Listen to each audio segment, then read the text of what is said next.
Team Fortress 2 is a competitive, team-based hero shooter with 9 classes to choose from, each with a plethora of loadouts and ways to play. But did you know that deep in TF2's code, there's actually an intended way the developers wanted you to play the game? I even bet you've seen it before without realizing. Now, most of you probably instinctively tried to click the continue button to move past this screen, but have you ever actually taken the time to read what it says? Welcome. Welcome to Team Fortress 2. Our map rotation is Gravel Pit, Dustbowl, Granary, This is it. It's been here the whole time, the official map rotation of Team Fortress 2. Now I gathered a few of my friends and we played through this rotation in order, playing a full match of each map from pregame to map vote. Once that was finished, I revisited them all to take some notes and cook up something to say about each one. I'm going to be giving each map 3 ratings. Beginner friendliness, for how easily I think a new player could figure out where to go and what to do. Match consistency, for how often you can find a match that is fun, enjoyable, and follows the general flow of a Team Fortress 2 match. And map design, for my personal take on the flow, look, and feel of each map. This rotation contains a grand total of 48 maps that I will leave a list of in the description below, so I hope you're ready for a long one. Cook up some lunch, sit down, and prop up your phone because we're heading straight in, starting of course with...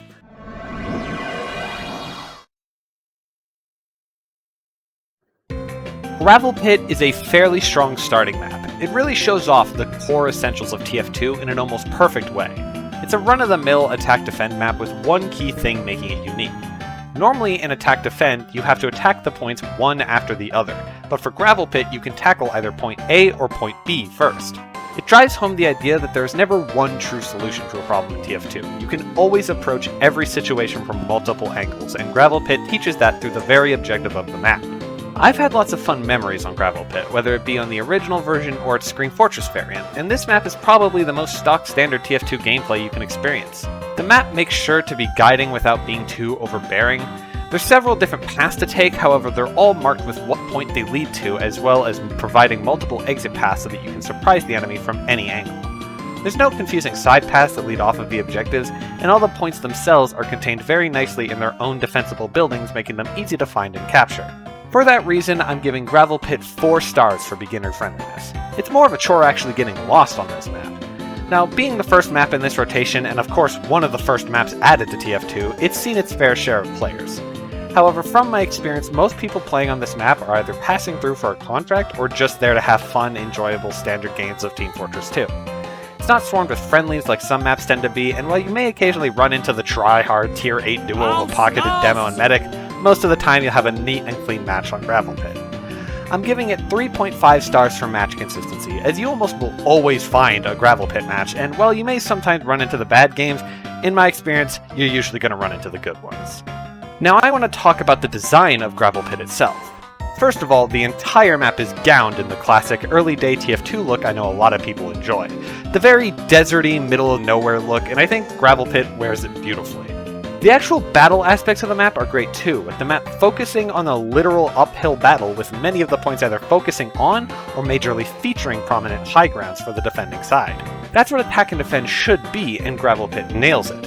There are some flaws I have with the map design, however, although they're small and can probably just be explained away as this is the oldest map in TF2. Some of the off-to-the-side buildings in this map feel like they were just slapped there to fill space.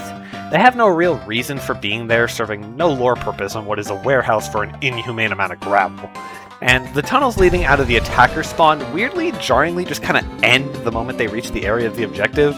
There's no ramp or transition, it's just kind of concrete tunnel, gravel-filled desert in an instant. Again, these are more nitpicky than actual major flaws in the design, and it's an old map, so I'll be giving them a little bit of a pass, but I'm still going to bump it down to 3 stars for map design. It has some big ups, but some very out-of-place downs. Overall, Gravel Pit is a decent map that I think is a great starting point if you're new to Team Fortress 2. I love playing on this map, especially on attack because of all the different ways you can push forward, and I think you'll find a lot of fun with it if you ever try it out. With all that out of the way, we move on to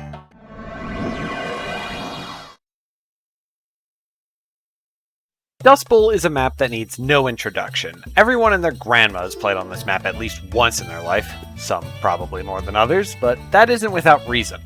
Dustbowl is one of TF2's historical maps, appearing as far back as Team Fortress Classic. It shares a lot of the traits Gravel Pit had, namely the ease of getting around.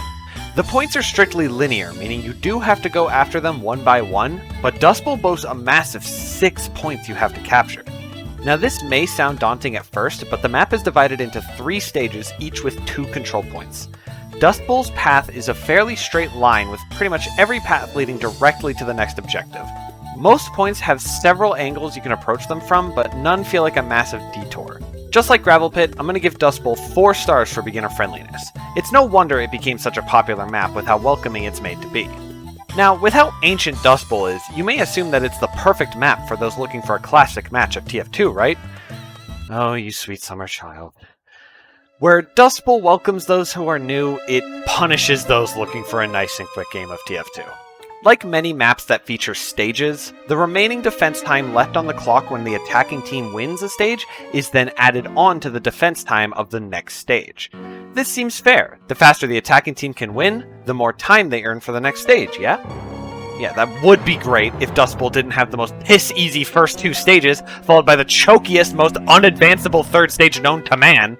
9 games out of 10, the attacking team will sweep through the first stage, maybe struggle a bit with the second stage, and then be stuck in a 20 to 30 minute stalemate on the 3rd stage. It doesn't help that there's virtually no flank routes on this map, with this little tunnel near the last point really being the only one, so you're just stuck getting body slammed right out of your spawn over and over again for 30 straight minutes. Honestly, if you just cut out this entire segment of Dustbowl 3rd stage and kept just this area with the first point and rebranded it to a team deathmatch map, literally nothing would change. Not to mention, this map is the map that every Tier 8 goes to while waiting for their edibles to kick in, so unless you get lucky and roll them on your team, you better be prepared to have the worst match of your life.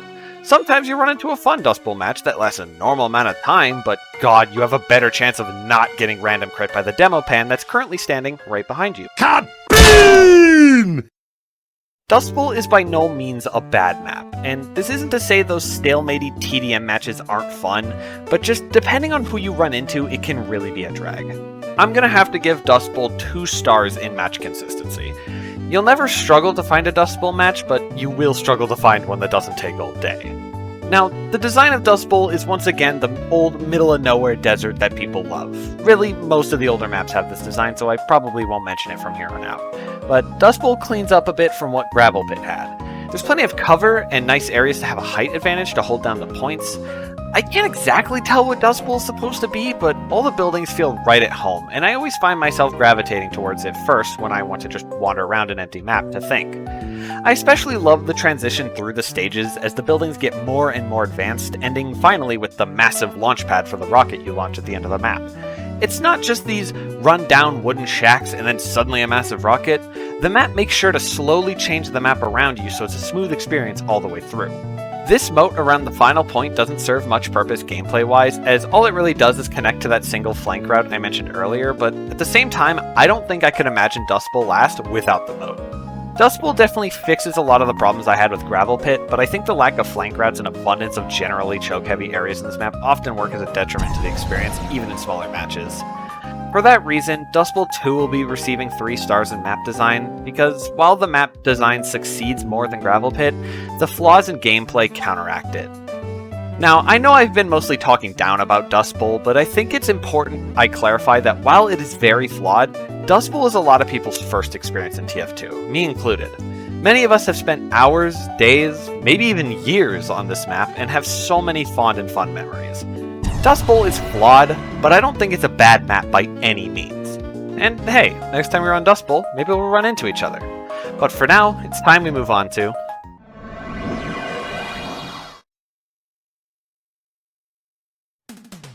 Granary is the first introduction to the Control Points game mode. The game mode is a lot like Attack Defend, however, instead of having an attacking team and a defending team, both teams are tasked with capturing the other's control points.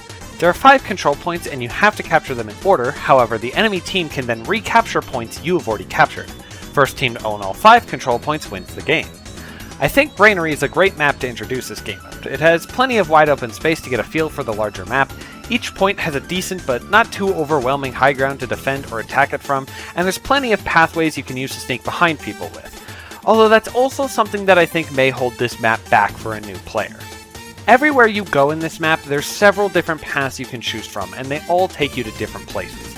They don't divert too far off course, but it may get confusing when you're trying to make your way around this map for the first time. Hell, I've been playing this game for over 10 years. God, I've been playing this game for over 10 years. And this is the first time I even noticed this tunnel existed.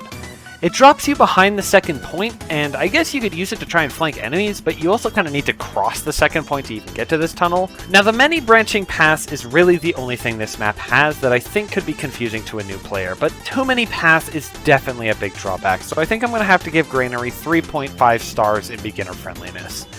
This doesn't mean I think you'll have a bad time on this map if you've never played it before, but you just might find yourself taking the wrong path a few times. Now, Granary and really control points as a whole is, in my experience, a fairly consistent game mode. Granary in particular draws in a very casual crowd from what I've encountered. You don't often run into the crazy, sweaty tryhards that stomp you, and I have yet to even ever meet a friendly on this map. Almost every game I've ever played on Granary has been a simple, sweet match of TF2 that I find myself having fun with every time. The only downside is that Granary falls into what I will be dubbing the Control Point Conundrum, or CPC for short. In all control point maps, the timer is hard capped at 10 minutes. However, every single capture will reset the timer all the way back to 10 minutes. Even if there's 10 seconds left in a round, the timer will be entirely restart upon capture. And since Control Points is designed as a sort of tug-of-war game mode where you're constantly trying to claim the entire map, there are times where you'll have matches that go on for ages because it ends up just being one long continuous fight over the middle control point or one of the second control points. Now, I don't run into the CPC very often on Granary, so I won't let it tank Granary's score too harshly. But it's important to keep in mind going forward, as there will be maps later in this video that suffer from it heavily. With all that out of the way, I think Granary has earned itself a solid 4.5 stars in match consistency. I rarely find myself playing a match of Granary that isn't fun and enjoyable, and I think you'll find it the same if you try it out. Now, Granary's design actually steps away from what the last two set as standard, instead being this large industrial, well, granary. There's large silos everywhere, pipes and catwalks lining the outdoors, milling equipment, and also these bombs on blue for some reason. I really like Granary aesthetically. I think it fits right in as a nice cleanse from the desert that is Dustbowl. From a gameplay perspective, all these storage crates serve as a nice high ground around the middle point. These catwalks around second point give good advantage for the defending team if someone's trying to capture the point, and even these little pipes near the final point can give a nice leg up for the defending team protecting their last point. I may have mentioned the many tunnels and paths as a bad thing in the beginner friendliness rating, but once you come to understand all the twists and bends in Granary, you realize that these branching paths actually help immensely when pushing forward. Even in a casual lobby, people will naturally split up between the many paths, leading to the enemy team having to defend against several smaller pushes. There's nothing explicitly exemplary about Granary's design, but it's like it does a bunch of little things really well. Also, there's this homage to Meet the Soldier on Red Side that includes the Rick May tribute statue, so that's bumping it up to 4.5 stars on map design. Granary is a fantastic map that serves as a great introduction to control points. I really think this map is worth a try if you've never played it before. But enough about Granary, because it's time to move on to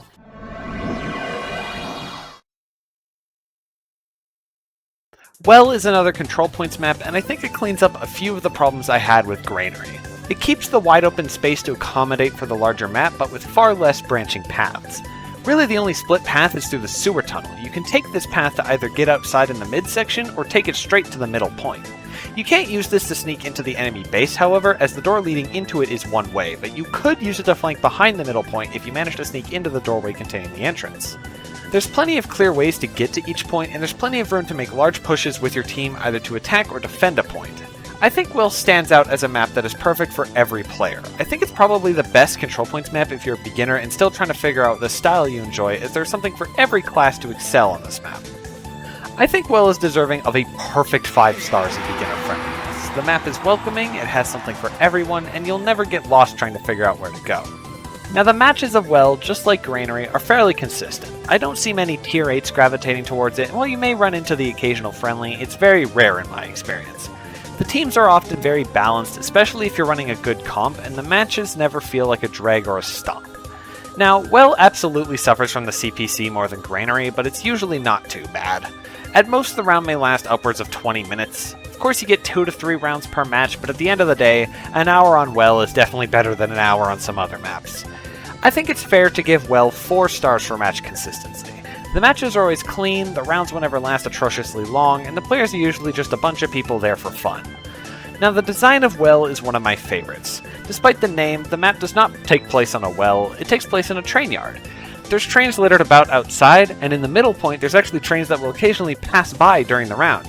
You can even get run over by them, which leads to some pretty funny moments. The inside of the bases themselves are well designed too. One of the most iconic places is of course the battlements in the high ground around the middle point. Now these are probably more memorable on the CTF version, but I'll talk about it more when I get to that. Now Last has this massive missile that is kind of out of place, but in canon these are two conflicting teams trying to destroy each other's bases, and they're trying to stop the other from destroying theirs first, so I guess in lore it makes sense, so I can't fault it too much. I'm giving it another 4 stars in map design. It's clean and simple, and you can't really go wrong with it. Now, I know this segment is a bit shorter than the last two, but like I said, well, it's clean and simple. There's not much more to it. The games are fun, the map is cool, enough said. Now, the same definitely can't be said for...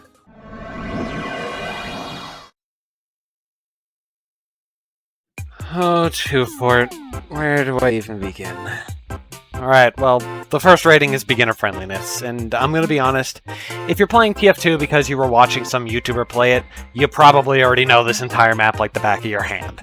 But even if you've never seen TF2 or any Team Fortress game or mod a day in your life somehow, you probably won't find much issue with Fort. Inside the bases themselves, there's many different paths you can take, but they all just lead to the same rooms still within the base itself, apart from the sewers, which just leads into the enemy base's sewers, and then straight into the enemy base.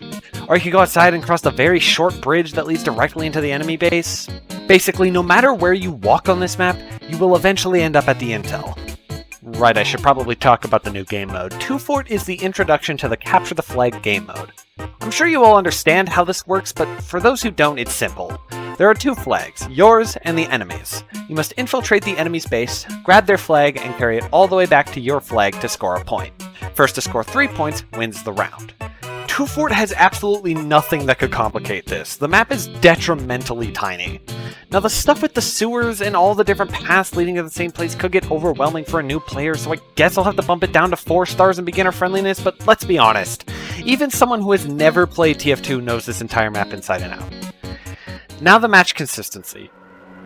You will never get the same game of Fort twice in a row. Every time you queue into a match of Fort, you have an entirely equal chance of being on a team fighting against a bunch of Tier 8 tryhards, being on the stomping team of Tier 8 tryhards, loading into a game flooded with friendlies who won't do shit, loading into a game where you're just getting fucking spawn canned for 30 minutes, walking out of spawn just to get railed by some cheating heavy and his pocket medic, or you'll find the last few remaining bots from TF2's version of the fucking Omnic Crisis. Now, you'll never fail to find a Fort lobby. Everyone in the game is always playing Fort at any given moment, but that means you can run into literally anybody. Playing Fort is like gambling, but there is no winning roll. You always lose. Now, this isn't to say you can't have fun games on Fort, but it's like baby sensory videos types of fun. You're just going to be running into every oddball and social experiment you could think of, and eventually after a couple hours of the same match, you'll eventually get tired and leave. Oh yeah, did I mention that? Capture the Flag has no time limit, meaning if nobody captures the flags, the match will literally go on indefinitely. You're just stuck in that same shitter lobby till you manually disconnect yourself.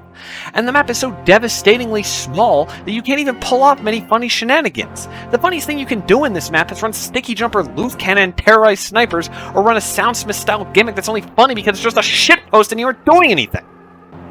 Listen, at the end of the day, there's always a Fort match tailored to somebody. But very often you will run into the lobbies that go on forever and nothing ever happens. By the way, did I mention that this map, that has an average runtime of several hours, has a contract? Yeah, good luck ever turning that in. I'm sorry, Fort lovers, but Fort is getting a very devastating 1 star in match consistency. Its accessibility and populous servers save it from 0 stars, but it's not scraping by very well. Now, I already went over many of the design flaws in Fort when going over my beginner friendliness rating, but I really need to emphasize how tiny this map is. There's barely any room to do anything, which actually ends up making the map extremely choky. You can get an engineer with a couple teammates anywhere on this map, and the area is locked down for the rest of the round. The actual look of the map itself is nothing to scoff at, as it looks pretty nice, and I love the conflicting design between Red's rustic-looking base and Blue's more industrial-looking one. Plus, there's the Fort cow, so how upset can I really be? But let's be honest, nobody plays this map to have a stock standard match of TF2. You come here when no game looks fun, and you want to gamble with what random wacky shit you'll run into. I'm giving 2Fort 1.5 stars in map design. Aesthetically, it's nice. Gameplay-wise, the design is the worst thing ever made. Like I said on Dustbowl, I have to pause and say that 2Fort is not a bad map by... Well, no, 2Fort is definitely a bad map, but people love it. I love it. And I don't want me rambling about how awful it is for several minutes straight to bring down your enjoyment of it. In fact, how about you go run around to 2Fort right now while watching this video? Don't worry, there's plenty of time left of the video. It'll last the whole round. Now on to the next map, which is... Oh, for fuck's sake, are you serious?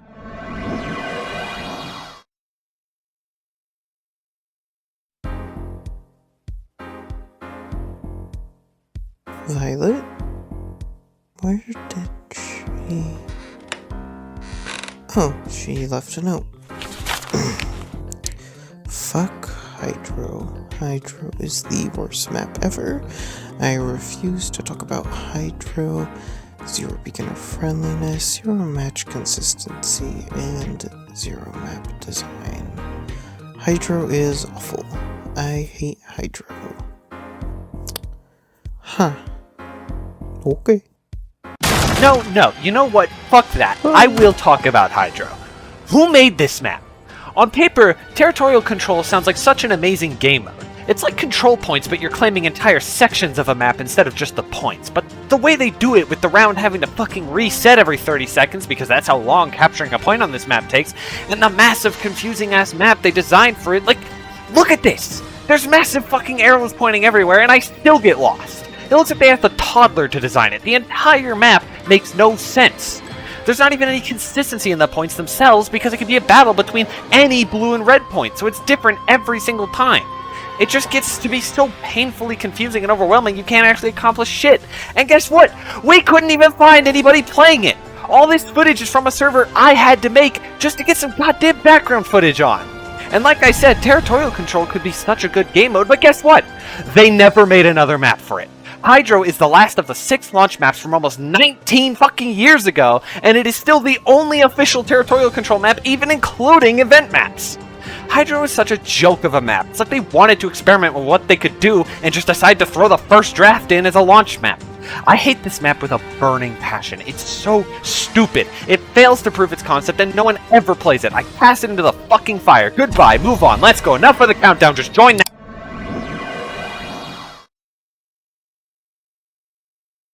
Well. Look who's... Jeez, I get it. The joke wasn't that funny. Now, we just went over Well a few maps ago, but this version turns it into a Capture the Flag map. It shortens the front of the bases, compresses the middle into this one-track little tunnel, and of course without the middle train garage, the far path under the water has been removed as well. Pretty much all the same stuff I said about the original version still applies here. They didn't make many changes to the map itself other than compressing it to fit into the more fast-paced game mode. It's still pretty simple to get around, and they even kept the train that can run you over. I think maintaining Will's perfect 5 stars in beginner friendliness is fair when discussing the CTF variant. Now, Well on CTF falls into the same problem that most CTF maps fall into. Without a strict timer that guarantees the match to end, if nobody captures the flag, the game will go on forever. But unlike 2Fort, Well isn't as cramped and it is a lot more open. Now, you lose the ability to easily torment snipers as the battlements are closed off from the outside, but you could still sneak into the enemy base and jump scare them from behind. Now, CTF attracts far more friendlies than other game modes due to the longevity of it. There's no time limit to the shenanigans, so people tend to just hang out on CTF maps and goof off. And that's not a problem on its own, just unfortunately the match consistency rating is about how often you get matches that play as intended, so I do have to dock points for more friendlies. Sorry, Hoobie, that gave me a sandwich 5 seconds ago. I still love you. CTF also tends to attract a certain group. If you've ever been hopping through CTF with buddies, I'm sure you've run into them before, and you know they're a bunch of shitters. Unfortunately, Well's great match consistency rating is tanked by the type of people CTF tends to attract, and I will have to give it 2 stars in match consistency. But at the end of the day, if you like those goofy friendly matches, or love to stomp the CTF shitters into the ground, I'm sure you'll have fun on this map either way. Now, the design of Well is pretty much entirely unchanged from its original counterpart. There's not much I can say that I didn't already say about its control point variant, so I think it's pretty fair to just give it the same rating I did back then. 4 stars. Once again, Well is clean and simple. If you like the control points version, you'll like the Capture the Flag version. Now, let's move on to...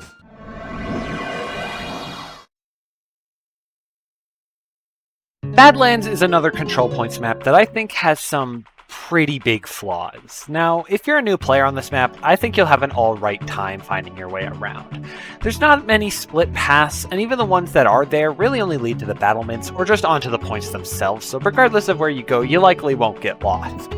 The map is nice and wide open with plenty of clear ground to stand on if you're trying to hold down an area of the map, and the placement of health and ammo kits on this map strikes a perfect balance where you're not scavenging around for a scrap of health, but you also aren't losing battles because the enemy keeps picking up kits.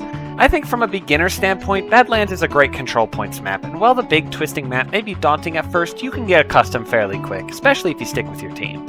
I'm going to give Badlands 4 stars in beginner friendliness. Really, most of the older maps in TF2 were very accommodating to new players as they were still figuring out the balance of TF2 and thus didn't have the knowledge to make it confusing yet.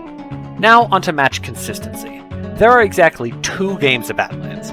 One team either steamrolls every single point 2 rounds in a row and instantly wins, or you get stuck in the CPC on one of the second points for the rest of your life. The capture rate on the final point of Badlands is really fast, so when people are down to the last point, they tend to put their entire focus on defending it, meaning that you only have a few people going to recapture the second point at a time, and even if they do manage to capture it, they will almost immediately be cleaned up and the point will be retaken by the enemies once again, of course setting the timer all the way back to 10 minutes. The type of people typically playing on Badlands, in my experience, are just a bunch of casual people there for a fun game. The only problem is due to how the map is built, especially with how hard it is to defend the second point, the moment one team starts building momentum, they maintain that momentum the entire round, often leading to short rolls. Or, you'll manage to halt the momentum before the last point, and then get trapped in the 30-minute stalemate no one enjoys. Overall, Badlands matches can be fun, but often they're either too quick to matter, or you get stuck in a long drag of a match that gets boring after 10 minutes. Every so often you'll run into a nice balanced match of Badlands, and those matches can be pretty fun. I don't like this map very much, but even I find myself enjoying the nice clean matches of Badlands, but it just tends to not happen very often. I'm gonna have to give Badlands 2 stars in match consistency. The nice matches aren't impossible to come by, but they're just rare enough that I can't give it a very high rating. Now onto the design of Badlands itself. I find it really enjoyable. I really like the run-down wooden look of the whole map stationed in this desert mesa, and while the interiors of the bases themselves may seem out of place at first, I think it fits right in as a sort of research base. The design overall flows really smoothly. Now for the gameplay aspect of the design. I don't have too many bad things to say. The middle point is perfect. I love it being right on this bridge, forcing each battle to be head-on, with the small battlements off to the side perfect for supporting classes like Sniper. This area underneath the bridge serves as a perfect retreat, housing a medium health kit, so if you're ever in a pinch, you can just drop down, grab the kit, and run away. Now, for the second point, I have some corals. This wall surrounding it blocks the view from pretty much everywhere except this little ledge from the base itself. Since the point is all the way to the side of the map, the open space next to it is just a massive wall where the map ends, so it ends up being pretty difficult to defend this point, which leads to many cases of the CPC. The last point itself doesn't have many issues. I find the open space in front of it with the back of the point being closed off really nice. It makes it difficult to get into the point and easy to defend the point. However, if someone managed to sneak in, the capture rate of this point is so fast, you better hope you have somebody stationed nearby or that point is getting captured. Although if you're down to your last point, you probably should have many people stationed here anyway. I love Badlands aesthetically, even if I don't enjoy playing on it as much as the average person, and while the second point can be pretty rough, I think overall the map is pretty swell. I'm going to be giving it 3.5 stars in map design. I think it fits in really well with the desert look. Now, Control Points is a pretty great game mode, but I think it's time we talk about an even better one with us moving on to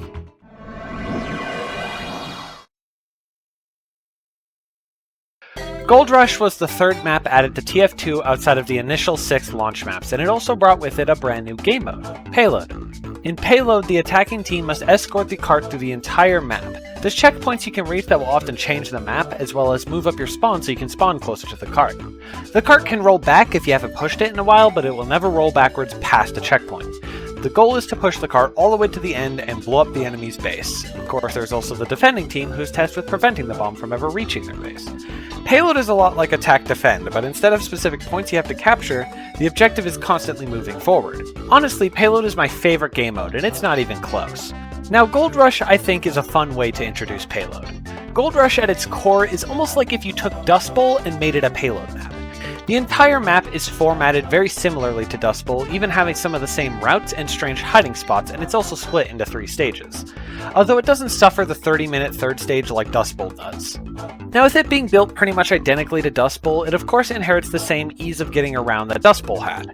It's a fairly straight line, and there's not many branching paths, although it does have more flank routes. However, they're placed neatly alongside the primary path, meaning you likely won't get lost trying to find a way behind enemy lines. I'm going to be giving Goldrush the same 4 stars in beginner friendliness I gave Dustbowl. It really is just PL Dustbowl. Now, while Goldrush doesn't suffer from the long stalemate third stage like Dustbowl does, it definitely suffers from the far too easy first 2 stages. Even the third stage is kind of easy. In these attack versus defense style game modes, the game should be weighted in favor of the defending team. The idea is that the attacking team need to fight an uphill battle to win, but Goldrush almost feels weighted towards the attacking team. I far too often find Goldrush lasting barely a few minutes, the cart being pushed through the entire 3 stages with little to no resistance. Even when the game isn't flooded with high-tier casual badges that are way out of my league, the game very often just doesn't last long at all. Mix that in with the fact you actually do run into those tier 8 sweats pretty regularly, and overall Goldrush matches end up feeling kinda stale and repetitive. There's not enough time for unique stuff to really happen, it's just kind of a roll every time, except for when you get trapped on the first stage getting spawn camped for the entire duration of the round, which ended up happening to us. Overall, I think I'm going to have to give Goldrush 2.5 stars in match consistency. I mean, you always get into games where everyone's there to play the game, but the matches themselves will often just be stale, quick, and not very fun. Now, like I said earlier, Goldrush is built pretty much in the image of Dustbowl, but that doesn't mean it's the same by any means. It feels a lot more full than Dustbowl, with plenty more structures placed around the map as there's more to defend than just a couple control points. The entire map is littered with high ground and great vantage points to defend from, as the cart can be anywhere. It keeps the more rustic look throughout the entire map and ends with this massive mining base at the end. There's a pit in the middle filled to the brim of explosive barrels, and of course that's where we're dumping the bomb cart. The map is fairly balanced, but I feel as though it may be a bit too open, and that's why the attacking team has such an easy time steamrolling so often. Now, an open map isn't always a bad thing when it comes to defending, but the entire map is built around the idea that you always have your defense right around the corner, and then of course if the entire attacking team is pushing the cart, that defense is kind of destroyed instantly, and the attacking team pushes through with no issue. I don't know what I'd do to fix Goldrush, but I just think it needs a few tweaks in its chokes and whatnot. Now, it's the first payload map, so I can't be too harsh on it, so I'll be giving it 3.5 stars in map design. Its aesthetic is amazing, just like Dustbowl's, but gameplay-wise, it's definitely tilted more to the attackers, which makes it far too easy to roll. Overall, I really like Goldrush. I think if there were a map to use to introduce a new game mode, making one based off of Dustbowl was a smart choice. And while flawed, it's still one of my favorite maps. I think it's worth a try. But of course, it's time to move on to...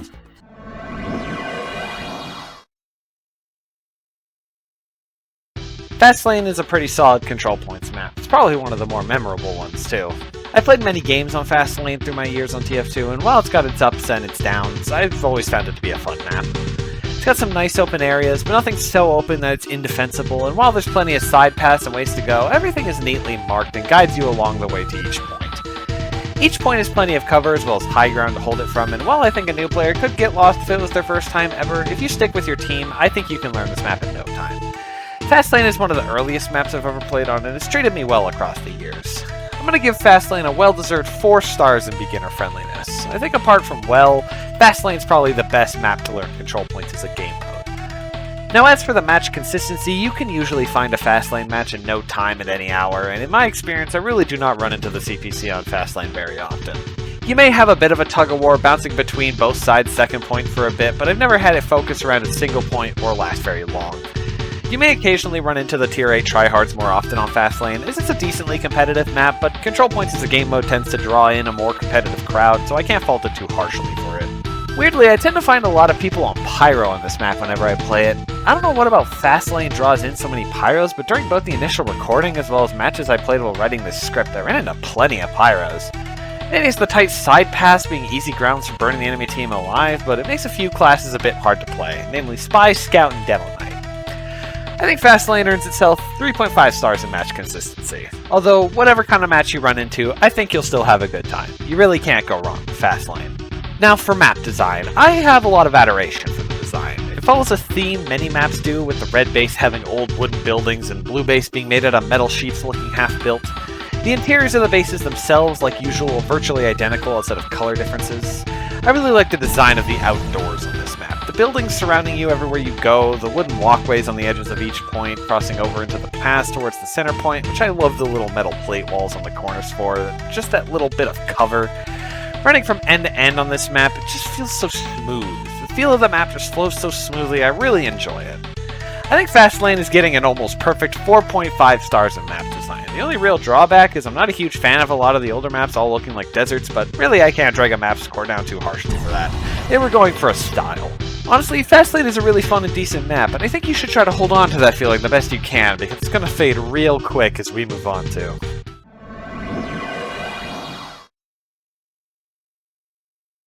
Turbine brings us back to capture the flag, and I'm not going to sugarcoat it, it's just as bad as 2-4, but I'll try not to drag it out as long this time.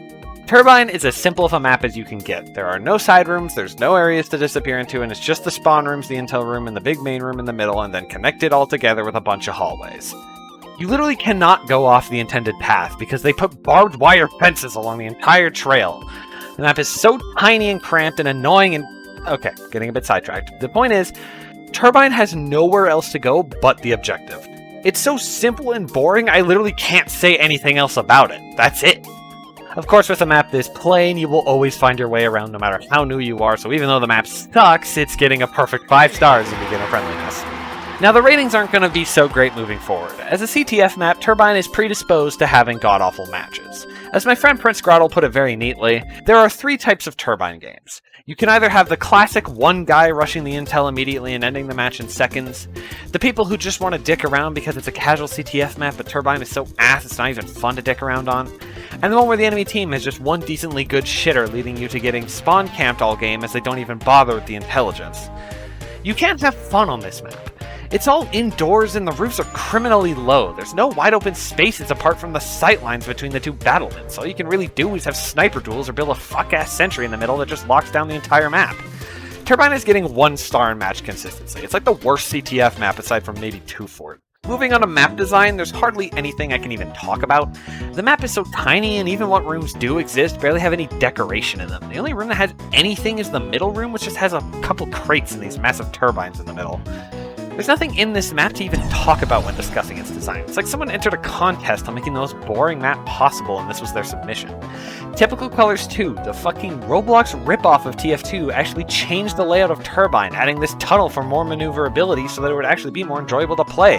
That's how boring this map is. A game trying to make a 1-to-1 recreation of TF2 didn't even make a 1-to-1 port of Turbine. I'm sorry, but Turbine is just getting a flat 0 stars in map design. It is the epitome of a bad map. I honestly don't even know what to say as a close to this map. It's like if you took the simplicity of well, but left out all the parts that make well look and feel amazing. I think that's enough about me ranting about Turbine. Let's just move on to...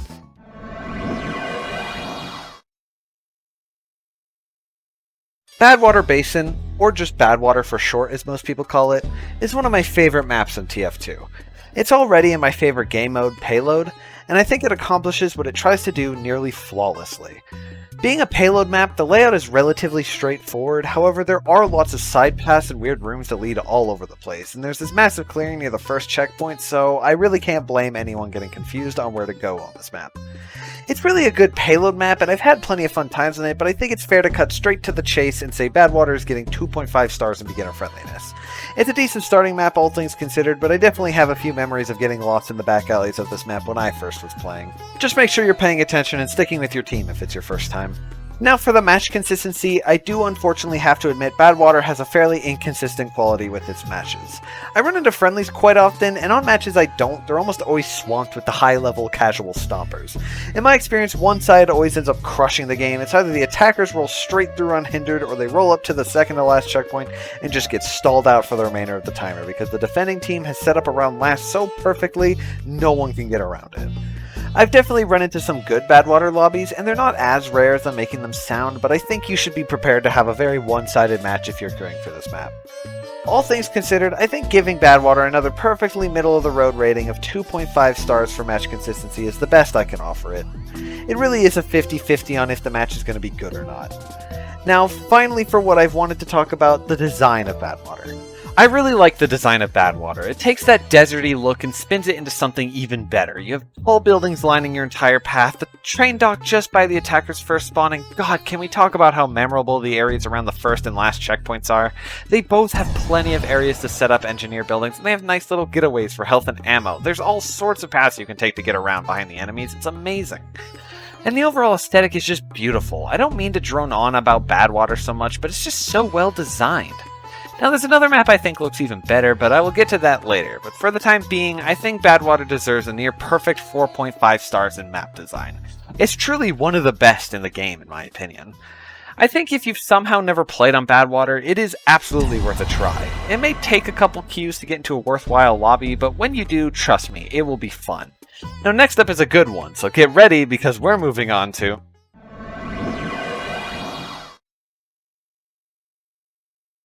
Remember how I mentioned Gravel Pit's unique way of approaching attack defend by having the ability to attack multiple points at once? Well, Steel decided it needed to repeat the joke louder because Steel has a fun way of approaching the game mode. In Steel, you have a whopping 5 objectives, and it's all on the same map, unlike Dustbowl splitting its 6 between 3 maps. The caveat here is that while A, B, C, and D are all linear, you can attempt to capture E at any point. And it's not a capture them all to win type deal. No matter how many prior points are captured, if E ever becomes captured, the attacking team instantly wins. The catch? E takes 5 business years to capture. However, with each of the preceding points you capture, its capture rate increases significantly, rounding off with all 4 preceding points being captured, making capture at a somewhat reasonable rate. Now, I'll discuss this more when I get into the map design. I just think it's important to know the confusing situation on Steel's points when talking about how beginner-friendly it is, which about that, not at all. The attacker spawn leads out into either point A or point B, but the thing is, they're linear. You can't capture point B until you capture point A, so you just walk over here, see a point, stand on it, and get told to fuck off. The layout of Steel feels like it's intentionally trying to be confusing. There's so many different paths that lead all over the place, and while they have markers above them, the markers barely explain anything.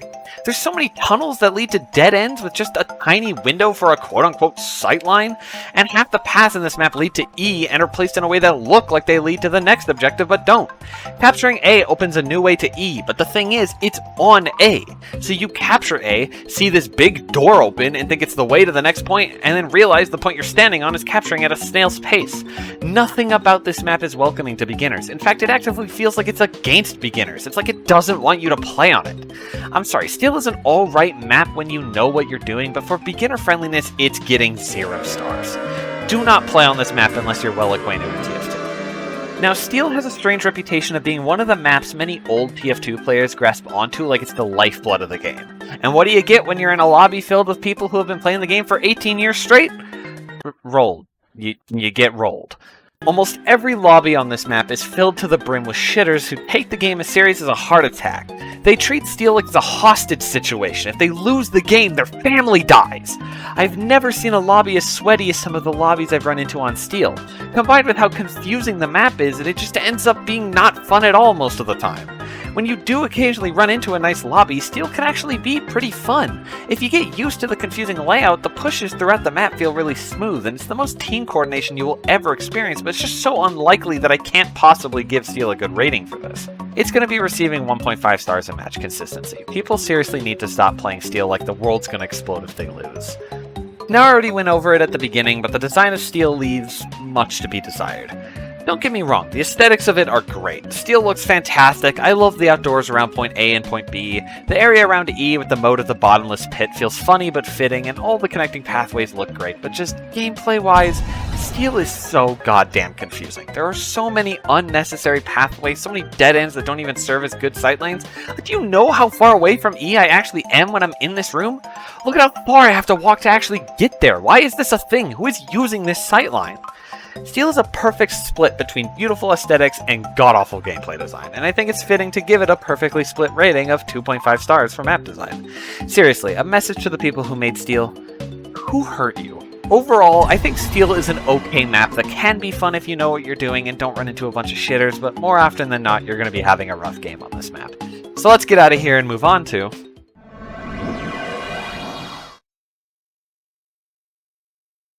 Egypt is a great attack-defend map. The design of it looks fantastic. The ancient desert feel, the shrine just next to the first point, these sightlines that look over the first point, everything about it just looks so pretty. I really can't...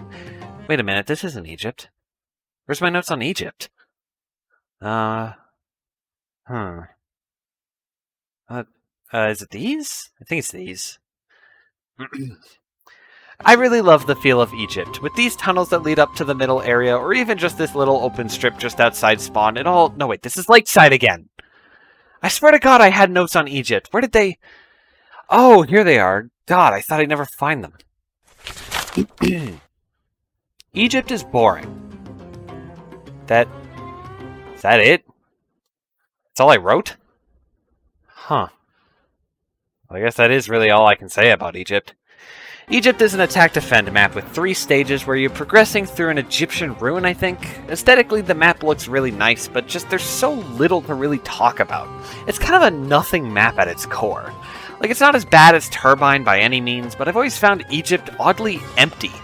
There's the funny Easter egg of the room that kills you, but other than that, I just don't really know what else to talk about it.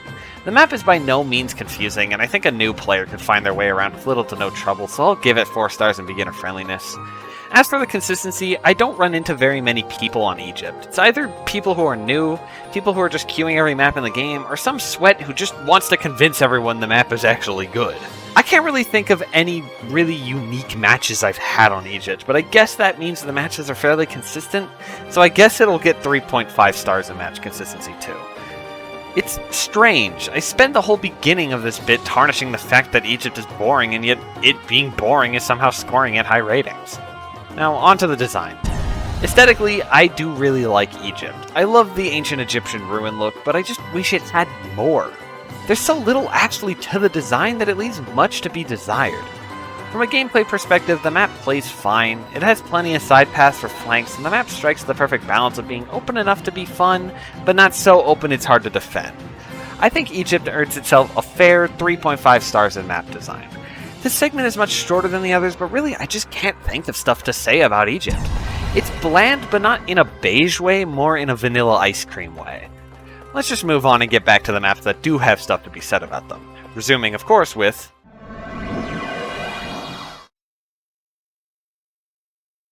I can't really beat around any bushes here. I'm a massive hater of Junction. I'll get into why when I talk about the design. For now, Junction is pretty straightforward. There's a few branching paths, and it could be a bit confusing on your first time because they aren't really marked, but the map naturally tries to funnel you towards the objectives. There's not many places you can go on this map that are far off from the intended path. It's kind of similar to Turbine in that sense, just with a few more pathways.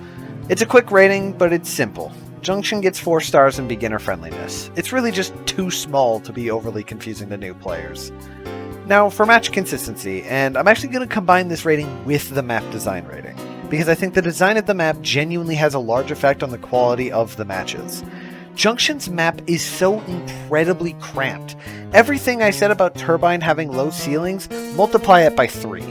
Junction is made up of a bunch of tiny corridors and tiny rooms. You can't do any movement stuff, it's so small and hard to maneuver. If someone plays a class like Pyro or Heavy, they can just mow down an entire choke point and make it unpassable. Spies can hardly get around because there's nowhere to go to avoid bumping into people, and soldiers and demos can't explosive jump really anywhere. It removes half their kit. This leads to matches running very stale. The game is either a complete stomp from one side or the other, or the game just never progresses at all. I want to talk about Junction more, but there's just not enough map to talk about. I think Junction is getting 3 stars in match consistency and 2 stars in map design. It feels very strange having such a tight closed map in a game like Team Fortress 2. It's like the map was designed for one of their story games instead, like Portal or Half-Life. That segment was rather quick, so let's just keep the momentum going and move on to...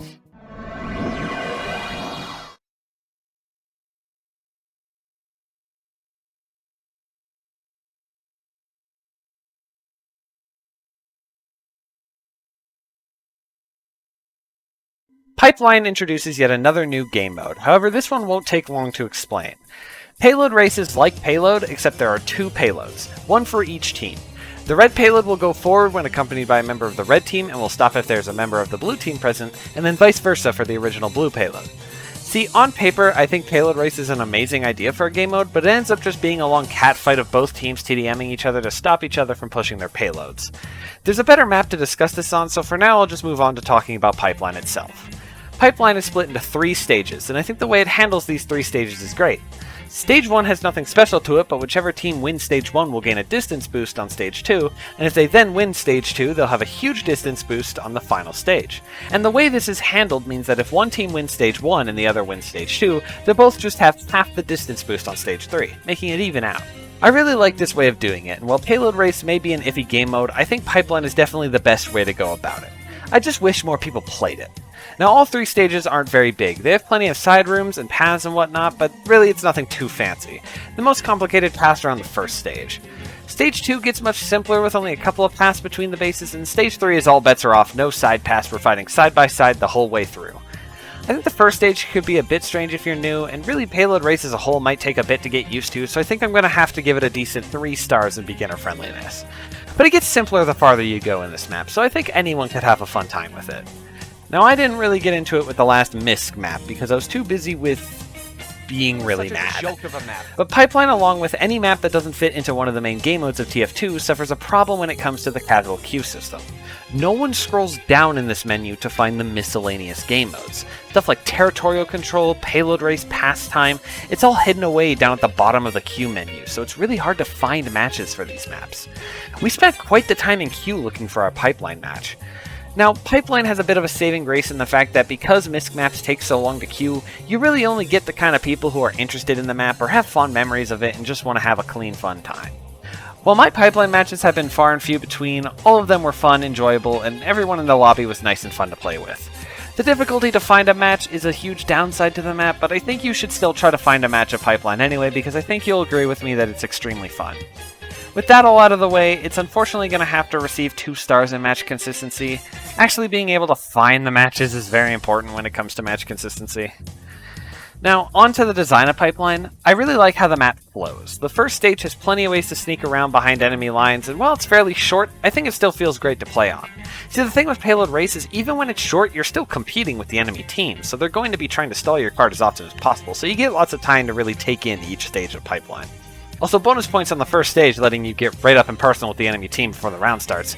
Little fun fact, these metal grates on the side don't block explosions, so you can sticky trap people through them. Couldn't get it to happen in a real match, but it is really funny when it happens. The second stage holds the teams back a little bit before letting them fight each other. No taunting at the setup gates this time. It's a lot more straightforward than the first stage, not as many side paths or side rooms, but there is the one room. You know the one where none of the stairs have a clip brush? Thank you, Jagged Stair Room on Pipeline. Third stage keeps it far more simple. There's hardly anywhere to go except straight into the wide open battleground where both carts must climb uphill side by side. Fun thing about uphill and payload, the cart rolls back quickly if it's ever unattended, and it's the second it's unattended too, there is no delay. Third stage has no setup time, it's straight into the fight the moment you walk out of spawn, so you better be ready. Overall, I think Pipeline has a really good map and it fits in really well mechanically for introducing the Payload Race game mode. I'm going to give it a very high 4.5 stars in map design. It's such a nice map, and it's really a shame that it goes unappreciated since it's way down in the MISC modes in the queue menu. But let's return to the main modes as we move on to...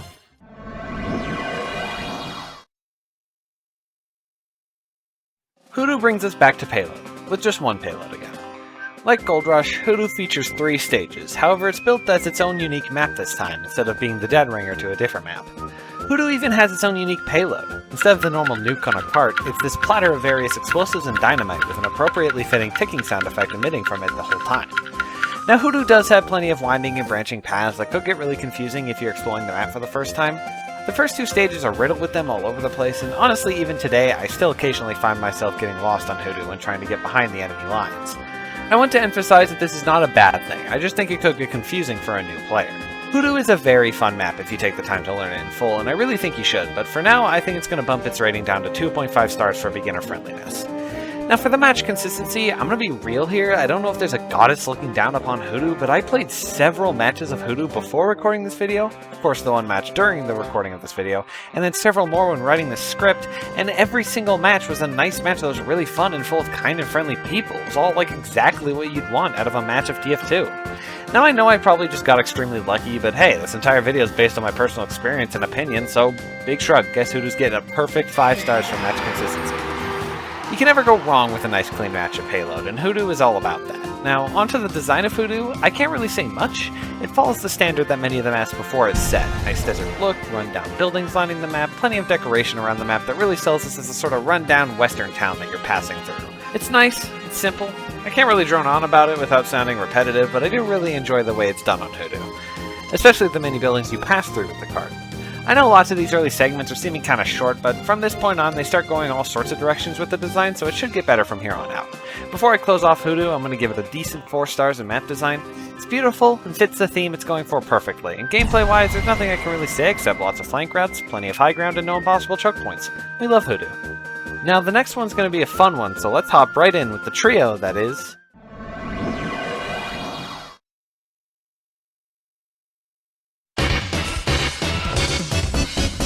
Now I chose to combine these three into a single segment because they all released in the same patch and are all part of a brand new game mode, King of the Hill.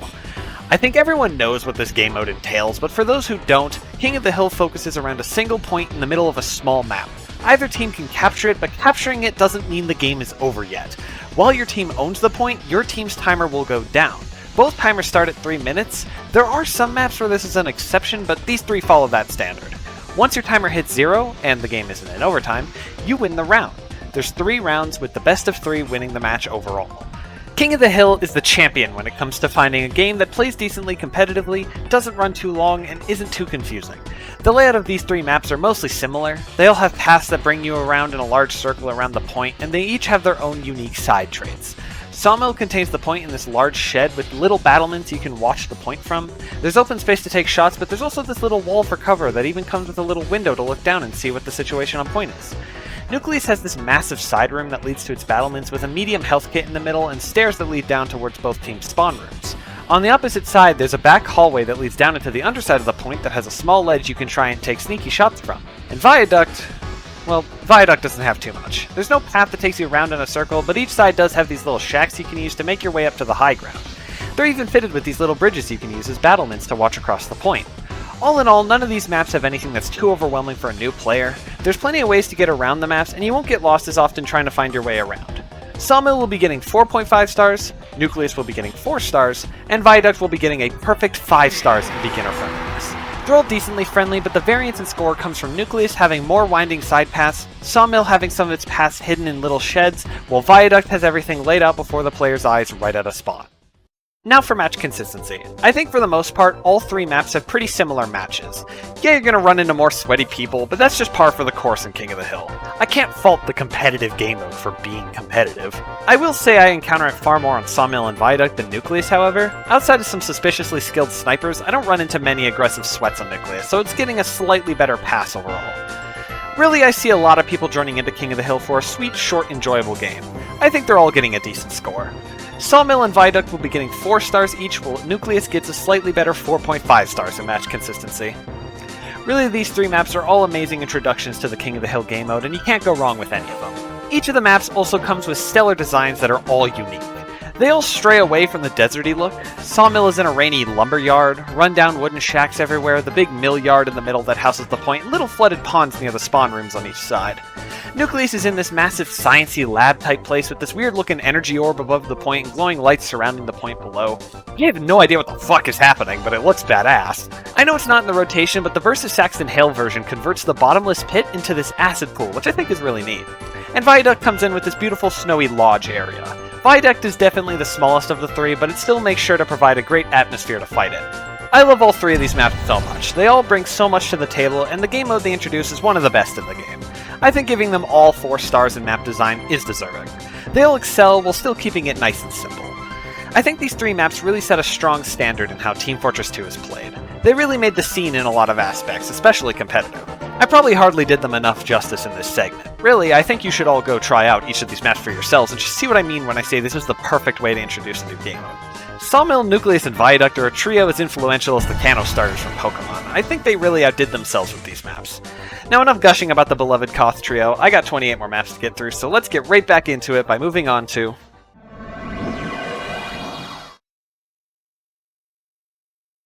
Samoa is a control map that came with the introduction of... Wait, this isn't TF2. Where the hell am I in Overwatch? Who put this in my script? Me.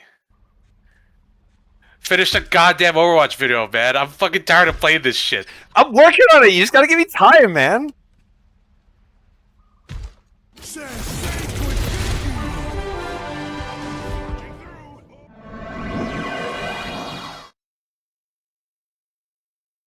Okay. I think everything's back to normal. Shortly after the King of the Hill update, they released a Capture the Flag version of Sawmill. Now this map has quite a few changes added onto it, namely this side path is boarded up, however it is replaced by this bridge that leads up to the rooftops, and this building near spawn that originally served no purpose and had no interior is now what houses the intelligence. The building is marked neatly with a large glowing sign, and the actual room inside isn't too big. Really, Capture the Flag Sawmill took the few things that could maybe be confusing about Sawmill and moved them out into the open, making it easier to get around. Now, I'm definitely a bigger fan of the KotH version, and while I tend to dislike Capture the Flag as a game mode, I'd be lying if I said Sawmill wasn't a good place to get a feel for the game mode. I think the Capture the Flag version of Sawmill earns itself a perfect 5 stars in beginner friendliness. There were few issues I had with the original version, and this one cleaned them up neatly. Now, I hate it being the case, but this is a Capture the Flag map, so it's naturally predisposed to having terrible matches. Now, I will say, I don't run into many friendlies on Sawmill, but usually if there's one, the whole lobby will convert shortly after. I don't find the map too crowded by high tiers either, and while it shares the no time limit rule every Capture the Flag map has, I actually find that most people will be trying to fight for the objective all game long. Weirdly enough, Sawmill actually has some of the most consistent matches out of any Capture the Flag map, even the newer ones that aren't in this rotation. It feels weird to say, but if you want to have a consistent, clean, and fun match on Capture the Flag, Sawmill is probably your best bet. I have noticed that Sawmill tends to draw in a much ruder crowd, however. It usually doesn't affect gameplay, and if it's truly a dampen on your experience, you can mute the chat in advanced settings to ignore those losers, but every lobby I've ever had on Sawmill always has one guy that gets super salty way too early. It's not a huge hit on how the match plays out, but it's just something to keep in mind. Other than that, however, I think I have no choice but to give Sawmill a decent rating in match consistency. A Capture the Flag map of all things is pulling in a 4-star rating for match consistency. Hope it's not too cold in hell these days. Now, between the two versions of Sawmill, the map remains for the most part entirely unchanged. However, I think I should still go more in depth on the design since its focus was kind of overshadowed by being merged with 2 other maps in the last segment. I love the dark rainy Sawmill aesthetic, lumber laid out everywhere, the big mill in the middle, it really all blends together. Around the backside near the intel room on one side, you have this pond with a medium health pack over it, with this little cave you can use to get around back. This cave isn't as important in the CTF version, as this area is a dead end on this map, but in the original version this door is opened up, allowing entry towards Middle Point from behind the enemy lines. The rooftops all around Middle Point are probably the most memorable, especially if you like to play classes like Engineer or Spy. You can spend hours up here with a dispenser and a sentry and just forget about the game altogether with how pretty Sawmill looks. Now, I'm probably biased because cloud rainy weather is my favorite weather ever, so the Sawmill definitely appeals to me especially. As I said, the design is mostly unchanged from the original, so I think giving it the same 4 stars in map design just makes sense. I did not expect to give CTF Sawmill such good ratings, if I'm being honest. Normally, I'm super against this map, but writing this script, I've realized I don't really have a reason to hate it. Everything I can think to say about it is good things. I'm going to try to play on this map more and give it the appreciation I've refused it for so long, but before that, let's move on to...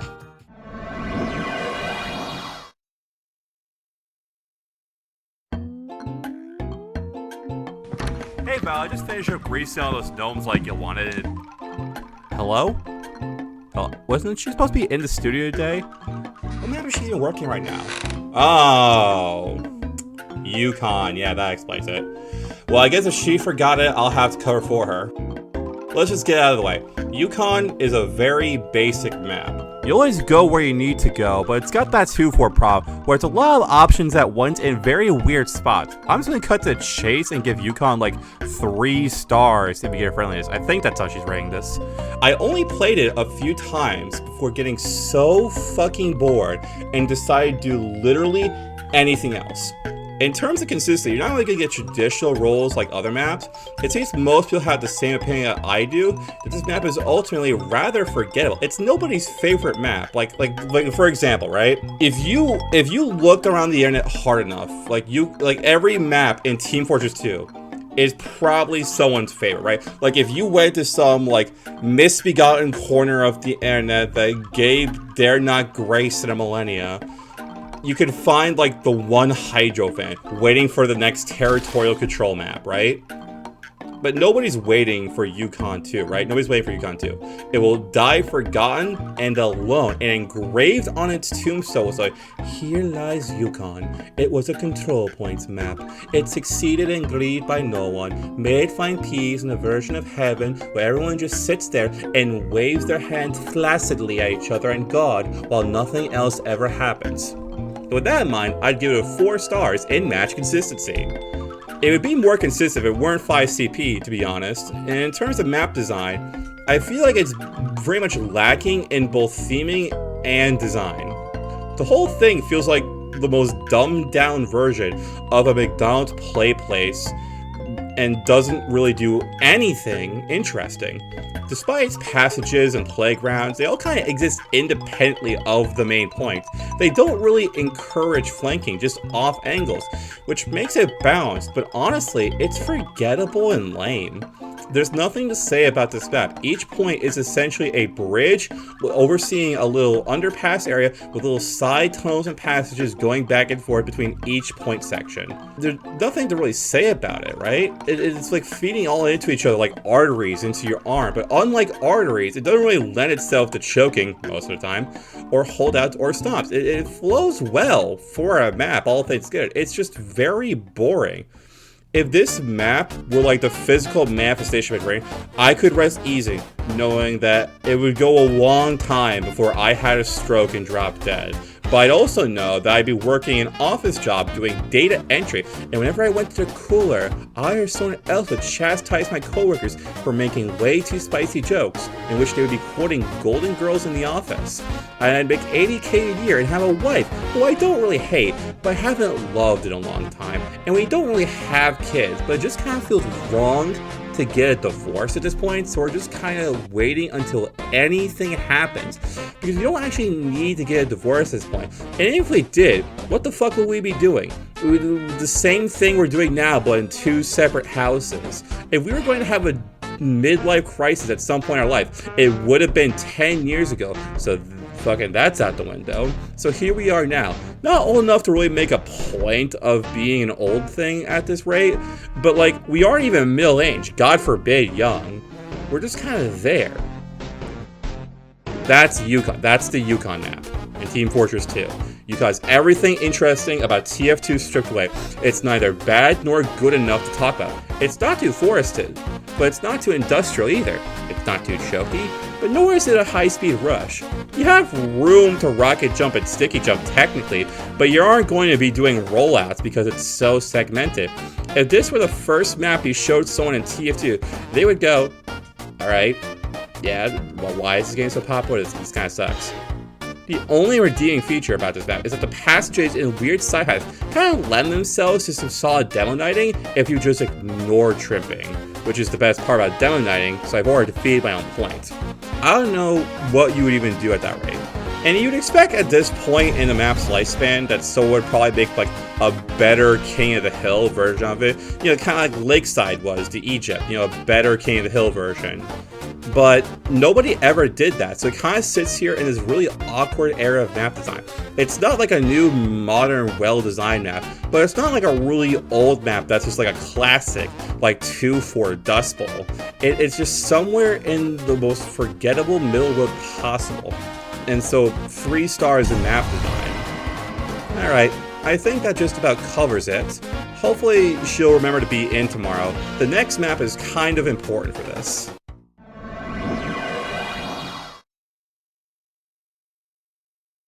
Harvest. I'm sure this map needs no introduction, but for those of you unaware, Harvest is a King of the Hill map that has long stood as the place you go to get domed by trolgers and executed by snipers. The map, as most KotH maps are, is fairly small. There's not many places to go outside of the middle point and these big houses on either side. These rooftops are typically where you'll see the snipers, however they could also be over here in this window or down here behind the house. The interiors of the houses themselves are nothing special. They're a bit windy and can be confusing at first, but really it's just a few tunnels towards the middle of the map as well as the stairs up to the rooftops. I find engineers usually like to set up in this area. The middle point itself is housed in this little shack with a massive hole in the roof, providing it with a weird high ground that actually tends to be more disadvantageous since you can easily be knocked off. Overall, the map is simple, albeit a bit crowded. I'm going to give Harvest 4 stars in beginner friendliness.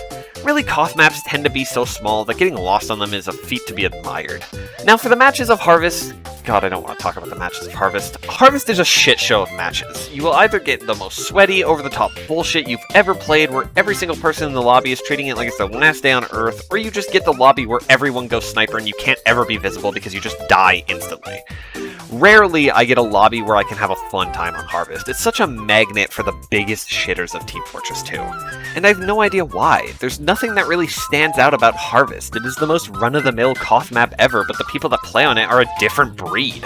I feel a sense of dread wash over me every time I see that map on the map vote, and if it gets chosen, by God, I know I'm in for a rough time.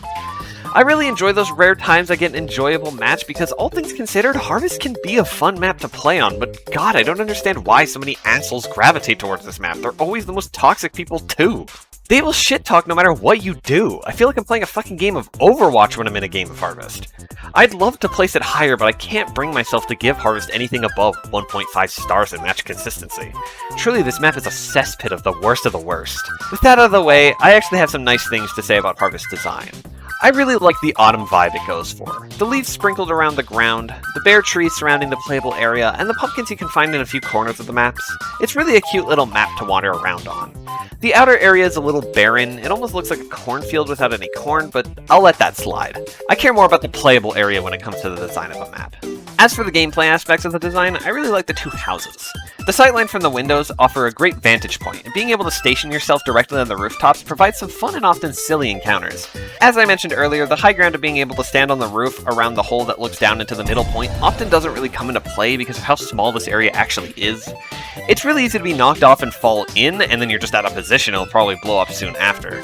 Harvest really keeps it simple and nice. It's a sweet little map that I wish didn't have such a toxic player base because the map itself is quite pretty when you actually take it all in. I think Harvest earns itself 4 stars in map design. I wish more maps had this autumn feel that Harvest has. At the end of the day, as shitty as Harvest matches can be, it's up there with Dustbowl and 2Fort as the default maps you tend to go to when hopping on TF2. Everyone's been there at one point or another, and I think it's worth a shot, as long as you have the patience to find a match that's actually enjoyable.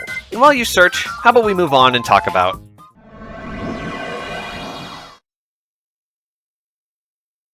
Double Cross brings us back to capture the flag, and spoiler alert, this is the last time we're going to see this mode. I've always seen Double Cross as what 2Fort should have been. You have the 2 bases, the bridge connecting them, the path underneath leading into the sewers, and a winding home base with good battlements in the intel room way in the back. Double Cross and 2Fort are cut from the exact same cloth, but Double Cross was fashioned into a nice fancy suit, while 2Fort was turned into a dish rag. It follows in the same footsteps, meaning a lot of the ratings are probably going to be close, but I think I should go over the differences and why I think Double Cross is the superior take on this layout. First of all, Double Cross is far larger. 2Fort is condensed into a tiny little area, while even just the outside of Double Cross is nearly as large as 2Fort as a whole. Secondly, I much prefer the lower bridge to the pool of water that 2Fort has as its lower path, and I especially love the stairs that let you easily get back up to the main path where 2Fort forces you to walk all the way through the sewers if you aren't a class with vertical mobility. Double Cross also has more to its outside. There's these little huts with health packs, and you can hide around the backside of them for a cheeky sightline, and there's plenty of cover littering the bridge unlike 2Fort's wide open space. Double Cross features a bottomless pit if you fall off the lower path, which I think adds a lot more tension and risk to the map that 2Fort couldn't even dream of. The worst map hazard 2Fort has is drowning in the pond, which, like, come on, it's 2 feet deep. If you drown in it, I'm just disappointed in you.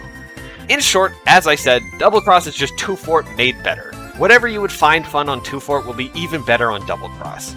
Now I know it's out of order, but I spent this long droning on about how the map is designed, so I might as well continue on and just get map design out of the way first. Now to talk about the map aesthetically, I think it's alright. There's nothing really extraordinary about it, but it's nice, clean, and simple. Follows the theme of a wooden red base, metal blue base. The litter all over the bridge fits in really nicely with the look of it all, and I love the little courtyard just before the intel room. I think Double Cross really steps up where 2Fort fell, and I'm going to give it a well-earned 4 stars in map design. Now that I'm done ranting about that, let's talk about beginner friendliness. The map generally flows identically to 2Fort, even with the bit where you walk out of spawn and see the outdoors, but that's actually just an open-air room inside your base, and you have to go towards this random area to actually get outside. I really can't say anything about how Double Cross flows with beginners without repeating myself from 2Fort. I'm not kidding when I say these maps are cut from the exact same cloth. Double Cross doesn't get the benefit of being the poster child map, so you probably won't be as well acquainted with it if you're new, but I didn't let that affect 2Fort's score, so I won't let it affect Double Cross's either. Double Cross is getting 4 stars in beginner friendliness. Could be a little confusing if you're new, but if you've played 2Fort, you'll figure it out in no time. Now for match consistency. Unfortunately, as 2Fort's younger brother, it inherits a lot of the same crowd. I find Double Cross tends to be a bit more competitive, but I very frequently find myself queuing into entirely friendly lobbies. Now, I will admit you don't run into cheating heavies on Double Cross, and the CTF shitters tend to stick to 2Fort and Sawmill, but you will definitely run into a lot of lobbies where you can't really play the game on Double Cross. I hate to spend the entire start of this segment talking about how much better Double Cross is, only for it to fall off right at the end, but it's still a Capture the Flag map, and therefore draws in Capture the Flag players. Now, it's not as bad as 2Fort, so I won't dare give it the same rating, but I can't deny that it's not much better. Double Cross has to unfortunately receive 2 stars in match consistency. Capture the Flag really has a way of tarnishing good maps. Double Cross is a wonderful map that I really think you should try out, especially if you enjoyed 2Fort, and it's definitely my favorite Capture the Flag map personally. But it's time we say farewell to Capture the Flag as a game mode as we move on to...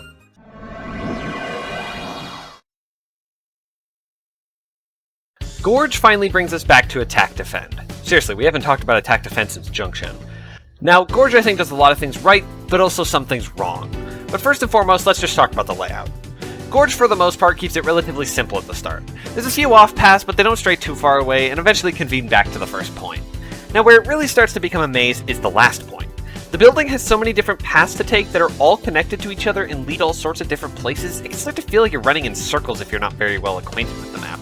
It doesn't really ease you into it either, with the previous point being in this wide open area that you can't really get lost in. It can be pretty jarring for a new player, especially because more experienced players will probably take all sorts of paths to get through the base, so you don't really know who to follow. Gorge is going to have to get 2 stars in beginner friendliness. They tried making a more complex map, and that is a good thing, it just tends to be a bit more difficult for a new player to get around. Now for match consistency. I actually find Gorge to be pretty well played. Most people on Gorge are there for a good time and will be nice to play with. You don't run into friendlies like at all, and while you may get the occasional high-level shitter, it's actually not as often as you'd expect for a map like Gorge. I have a lot of fun when playing on Gorge. The only real drawback is that the last point can be pretty choky at times, and may take ages to capture, but that's the point of Attack Defend. The attacking team is supposed to be at an inherent disadvantage to make it an uphill battle, so if anything, that's points for Gorge. I think Gorge is well deserving of 4.5 stars in match consistency. There's not really much I can say outside of the games are fun and well-rounded. Good times all around. Now, the design of Gorge is a classic one. This large industrial complex. I love the lush green mountains that surround the playable area, and while confusing, the interior of Red Central Base is really cool. Also, a couple of fun facts. Did you know that these 2 doors don't ever close? The first time they're opened, they will remain open for the rest of the game until the map resets. It's super weird. Or did you know that Gorge's attacker spawn is actually the room used for the item test map? That one's a bit more obvious, I know, but I still think it's pretty cool. Gameplay-wise, there's nothing I can really complain about. The area around attacker spawn is decently open, allowing for a little team fight just before the first point after setup ends, and all the area around the first point has plenty of good angles for snipers, lots of cheeky spots for engineers, and all sorts of bending pathways for spies to sneak around through. The room just before the last point is a great place to set up a mini holdout to stagger the attacking team before they make it into the final room itself, and on that note, the final room itself has plenty of surrounding ground to build a perfect defense on to help hold down that final point. I'm going to give Gorge 4 stars in map design. It keeps it clean, balanced, and fun with its design choices. Gorge overall is a pretty great Attack Defend map, if only there were a way to make it even better. But we can think of that later. For now, let's move on to...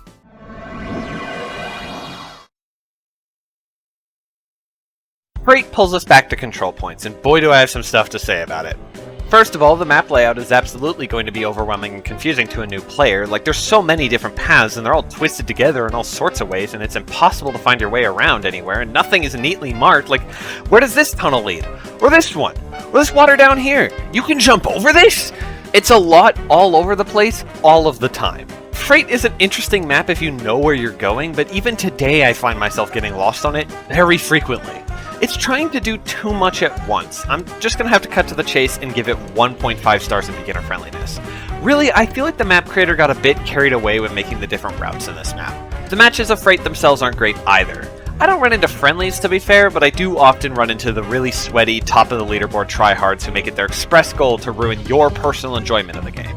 And even when the match isn't flooded with them, Freight suffers heavily from the CPC. I'm not even exaggerating. I got into a game of Freight while writing this script that went on for several hours.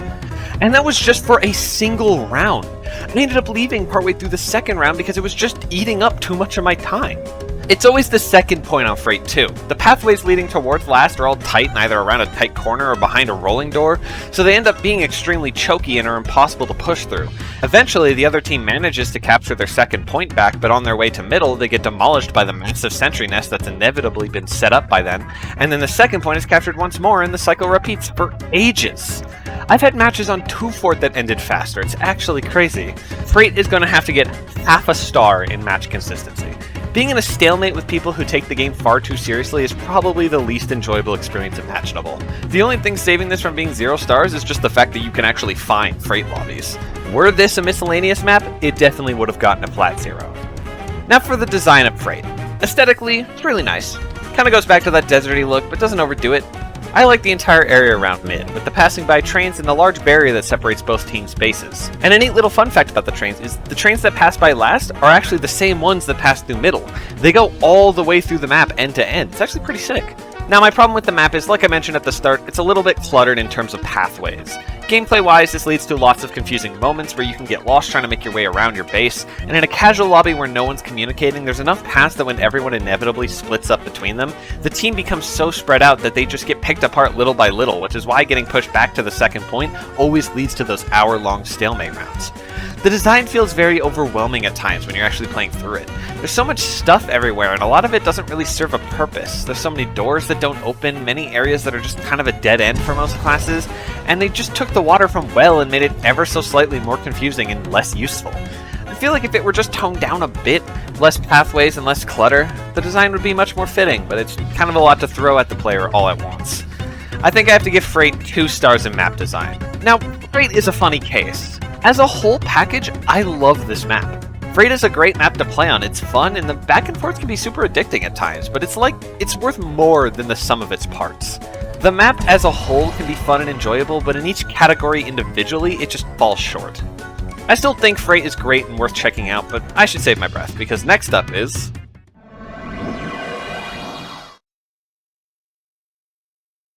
Look, I may have the tiniest little bit of bias sometimes. I try not to let it affect too much. I really do. I swear I do. But Upward. Oh my god, Upward. Payload Upward is by far my favorite map in all of Team Fortress 2. It captures everything I love about the game.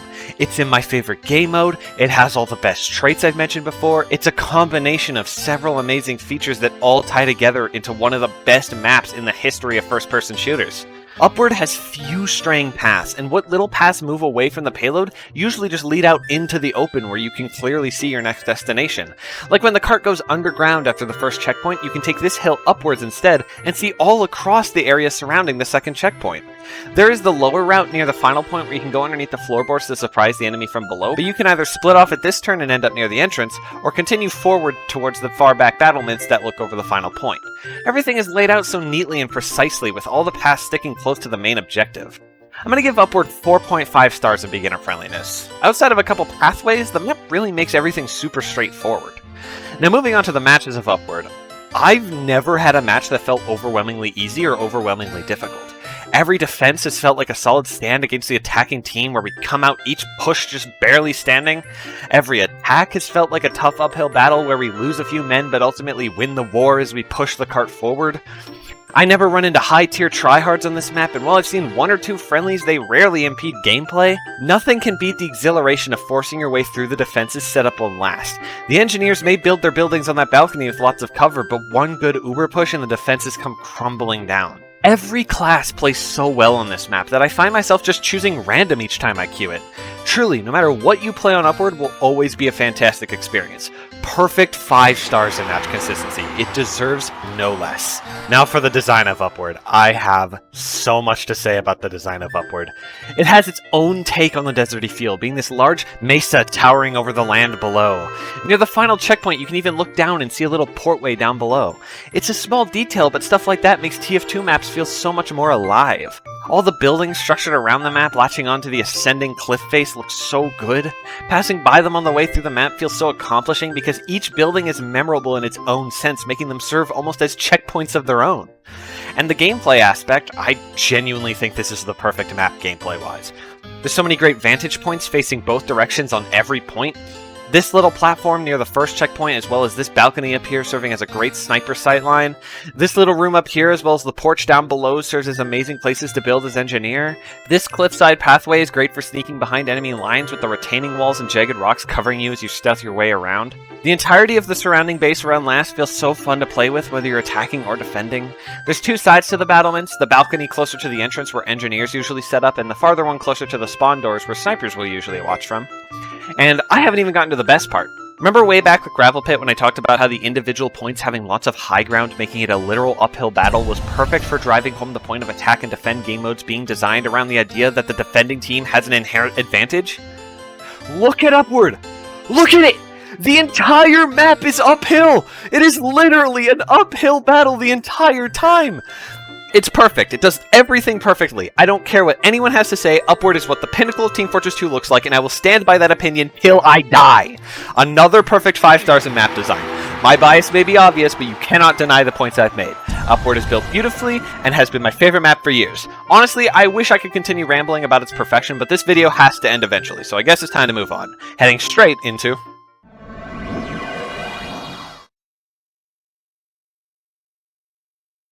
So I've noticed over my time playing TF2 that how someone plays on Hightower can really say a lot about them as a player. It's really a mixed bag when you're going on a Hightower, but there's always a few archetypes you meet every time, so why not sort them into easy to remember and totally not stereotypical roles, shall we? Obligatory disclaimer, stereotypes don't mean everybody, there are reasons for them existing, but there's also exceptions, so don't get mad when it turns out your favorite playstyle gets a bad rap, okay? Okay, let's get started.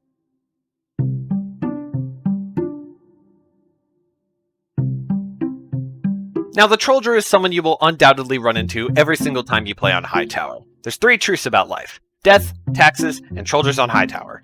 You usually see these guys either bouncing around the main tower, trying to practice the health kit to health kit rollout. It's a 50-50 on if they're good or not, because you'll absolutely get the people who went straight from watching a Soundsmith video to deciding they're a Trolldier main now and queued up for Hightower just to practice. Most of the time, they'll just be dicking around and will be a good sport, but if you catch one in a bad mood, prepare for them to swap to the direct shit the moment you kill them even once, because they'll tunnel you like you put a curse on their entire bloodline. This guy is the textbook definition of a fun hater. He sees all these Trolldiers bouncing around and decides that them having a good time is an insult to him as a person. He'll build sentries in all the places Trolldiers most frequent and watch as they continuously get gunned down with no way to defend themselves. These guys are determined to ruin the game for anyone involved. It doesn't matter if you counterswap them and continuously stomp them into the ground, because the moment that respawn timer is up, they're immediately back in position building another sentry. They usually won't even talk in chat, just silently standing back as they destroy any hope of everyone having fun, as they think they're the best thing to happen to TF2 since the Conga got added. Now, this guy just downloaded TF2 after watching his favorite YouTuber publish a Team Fortress 2 highlight reel. He has no idea what he's doing or even what game he's in, and is almost always wearing the ghostly gibbous paired with the Pyrovision goggles. You can usually find him on Scout huddled near the cart trying to push it to the end, however he's almost always quickly shut down by a Trolldier suddenly stomping on his head with the force of a 12-ton boulder. He doesn't really understand friendly, so if you try to communicate with him with a silly taunt or by crouching, he'll probably just kill you anyway, but if you're lucky, he might even join in your Kozatsky kick.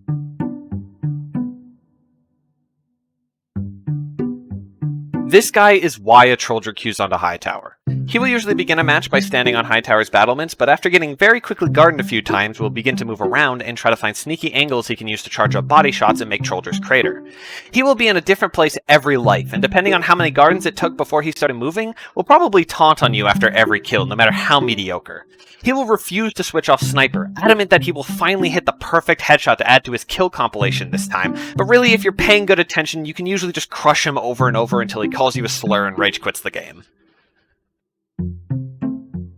This guy doesn't seem to understand that a game can be fun without treating each match like there's a $50,000 bounty on the line.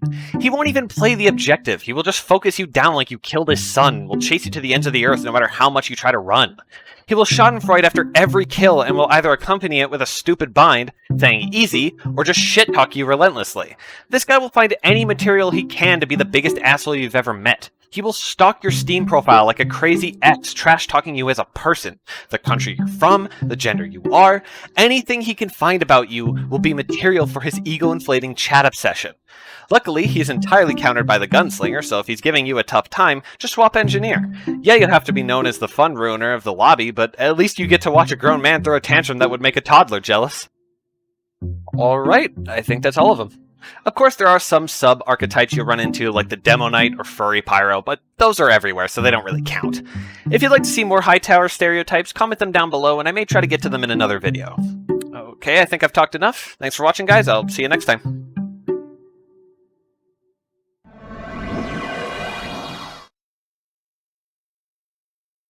Thunder Mountain is a pretty solid payload map, all things considered. I have lots of fun memories on this map, especially just on the first stage, although I think generally Thunder Mountain may not be the best map to start off with if you're brand new to Team Fortress 2. All three stages kind of have a lot going on. First stage has all sorts of different pathways and side rooms and ways you can go, some even looking like they go one way, but they really go another. Second stage is a bit better with only a few side paths, but the entire surroundings of the final checkpoint can absolutely get overwhelming because truly you can approach this checkpoint from any angle. And lastly, third stage is just generally confusing overall.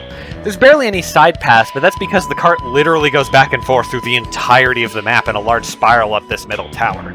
It's super interesting to play on when you know what you're doing, but I'd be lying if I said this was easy to understand. Gun to my head, if you asked me to place every room on third stage in the correct location, I'd be dead. I think Thunder Mountain, as fun of a map as it is, has to receive 1.5 stars in beginner friendliness. Now, if you are new, I actually highly encourage you to learn this map in and out, because once you do have it down, it's probably one of the more fun maps in the entire game. However, I would suggest learning about it in a private server because, well, Thunder Mountain tends to draw in a very competitive crowd. And I'm not talking like King of the Hill competitive. I mean, I think every game I've had on Thunder Mountain has had at least half the lobby filled with players with casual badges of either Tier 7 or Tier 8 that hit the nastiest shots, tricks, and combos you'll ever see and make it so you can barely even survive out of spawn for longer than a couple minutes. And unfortunately, that half of the lobby is usually entirely on one team. Every Thunder Mountain lobby I've had has been the same. Either the cart rolls straight to the end all three stages in a row, or the cart can't even leave the first few feet of stage 1. I don't know what about Thunder Mountain invites so many tryhards, but it gets overwhelming at times. Now, that's not to say it's impossible to find a fun match at Thunder Mountain, but I'm just saying out of the last probably 50 matches I played on it, maybe 5 were actually fun for the whole match. I'm gonna have to drop it down and give it another 1.5 stars in match consistency. Thunder Mountain truly is not for the faint of heart. Now, with the downsides out of the way, let's talk design. Thunder Mountain has one of my favorite designs in the entire game, both aesthetically and gameplay-wise. First of all, it's got that cloudy weather I praised so much back on Sawmill, and each stage has so much character to it. Stage 1, with you passing through a small logging district with tall wooden buildings lining the path along the entire map. This little hut at the start always stood out to me. It doesn't even really do much in the actual gameplay, but I think Thunder Mountain wouldn't be the same without it. Stage 2 passes you through more lodges, starting by crossing this little river on this cute little bridge. You pass through this cave as you reach this massive open area as you make your way deeper into the logging factory, and then Stage 3 focuses around this center watchtower thing with the cart snaking in and out of the surrounding buildings as it slowly climbs up the tower. That's right, it's going up a hill. It's uphill, jingling keys for me. The third stage is an uphill battle. Truly everything about this map's design ties together so beautifully. I think the design alone makes up for the shitty matches you tend to have. I'm going to give Thunder Mountain a high 4.5 stars in map design. I think if you found a way to make a map that combined Thunder Mountain and Upward, you'd create a map so perfect it would end the gaming industry as we know it because we would never be able to produce anything better. I love Thunder Mountain. It's probably my second favorite payload map, but enough about it because it's time we move on to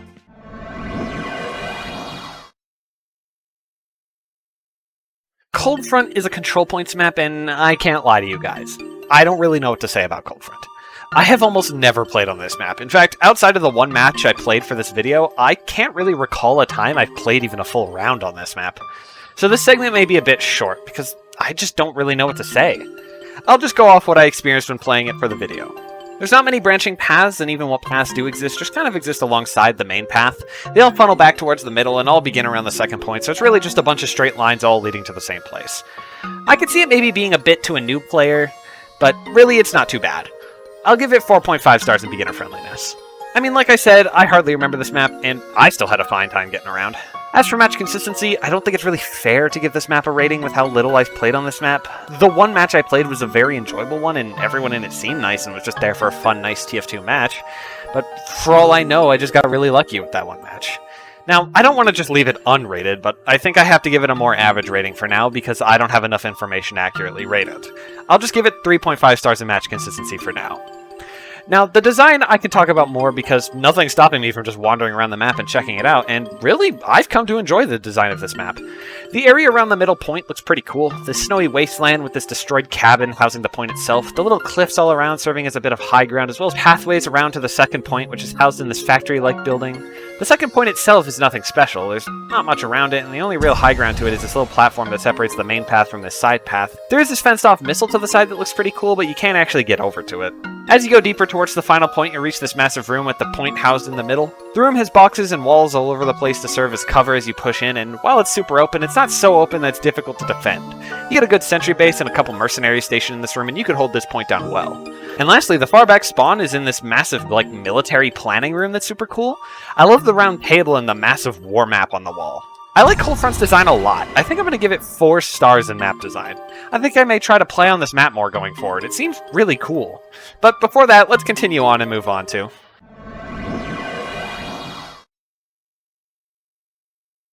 Mountain Lab is one of my favorite Attack Defend maps, and it is entirely because of the Scream Fortress version.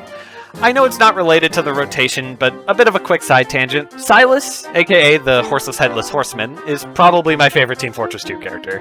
He's just a silly little guy with a pumpkin head and a massive axe, and also I think canonically is responsible for the supply crate keys, so if you think about it, this guy made the TF2 economy. Anyway, back on topic, I really like Mountain Lab. It doesn't have many side paths, and what paths do exist are either directly alongside the main path or so out of the way that I don't think beginners would even find them in the first place. I think all the paths that lead into the final point from all angles could get pretty confusing. They make sense when you learn all the routes, but if it's your first time on the map, I wouldn't blame you for getting lost trying to find your way to last. I think I'll be giving Mountain Lab 3.5 stars for beginner friendliness. Other than the paths to last, I think the map is pretty alright for beginners. Now, the matches of Thunder Mountain are kind of a mixed bag. I've had equal parts good matches that are fun and balanced, and shit one-sided matches where we just get stomped by a bunch of tier 8 assholes the entire game. The good matches are really fun, but the bad matches are so incredibly bad. It's a massive coin flip on if you'll have a good time on this map, so I think giving it a half rating of 2.5 stars in match consistency is only fair. I'm just glad that the good matches are still easy to find. Now, for the design of Mountain Lab, I love this map's design. It's one of the coolest in this rotation. The entire outdoors area that spans from attacker spawn to the second point is so pretty to walk through. The tall mountains, the trees all around you, and the little sneak peek to the lab itself as you get on the first point are all awesome features. I love this little cliff arch and the small buildings on either side of it near the second point. They provide a good vantage point when going forward, and the shack that houses the second point is a great addition. You can actually get on top of it and drop down through this hole if you want to try and surprise the people inside. The interior of the lab itself is super cool, all the tech-filled rooms leading up to the point itself, and this massive room that houses the final point station on this little platform surrounded by a bottomless pit. The high ground surrounding the point that you can access through this doorway looks over it perfectly, but it's not too powerful as this is connected directly to the defender spawn. This map strikes a perfect combination of balance and beauty. Every part of its aesthetic also serves a purpose in the gameplay. I'm going to give Mountain Lab 4.5 stars in map design. It's a very well thought out map and one of my favorites, and again I may be a bit biased because the Scream Fortress variant is the source map to my favorite character. Honestly, just throw Silas into the base map. Yeah, it'd be stupid and probably a terrible idea, but it would be funny. I think that should wrap it up for Mountain Lab. Let's move on to...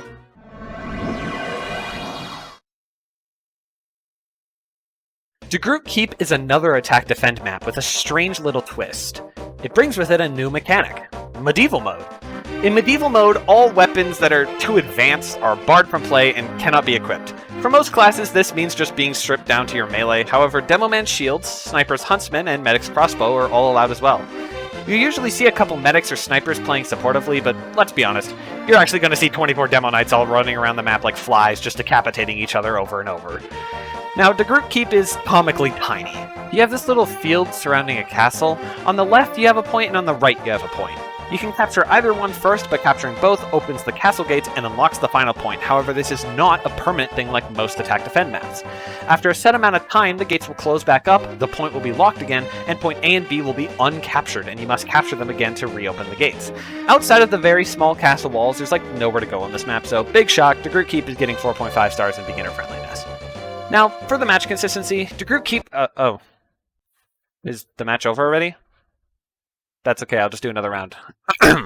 Now, for the match consistency of DeGroot Keep, seriously? Again? Can I have a round that lasts more than a few seconds, please? I'm trying to get a point across. Now for the match... Okay, fuck it, fine. 0 stars if you want to be like that. Yeah, DeGroot Keep's size definitely causes the matches to be quick, and you'd think last would be a bit defensible, but if you've ever seen Solar Light's video on Demo Knight's bugs, you know that the attackers kind of have a massive advantage.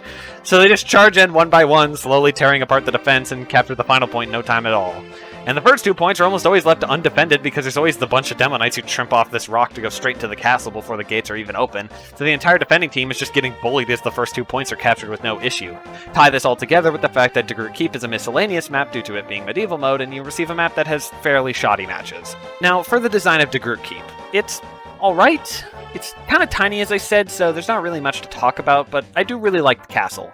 The field outside, while tiny, is a pretty fun area to just duel Demo Knights in, and a neat little thing is that even though Pyro can't use the flamethrower here, these torches can be used to still light the Huntsman arrows on fire. It's super neat.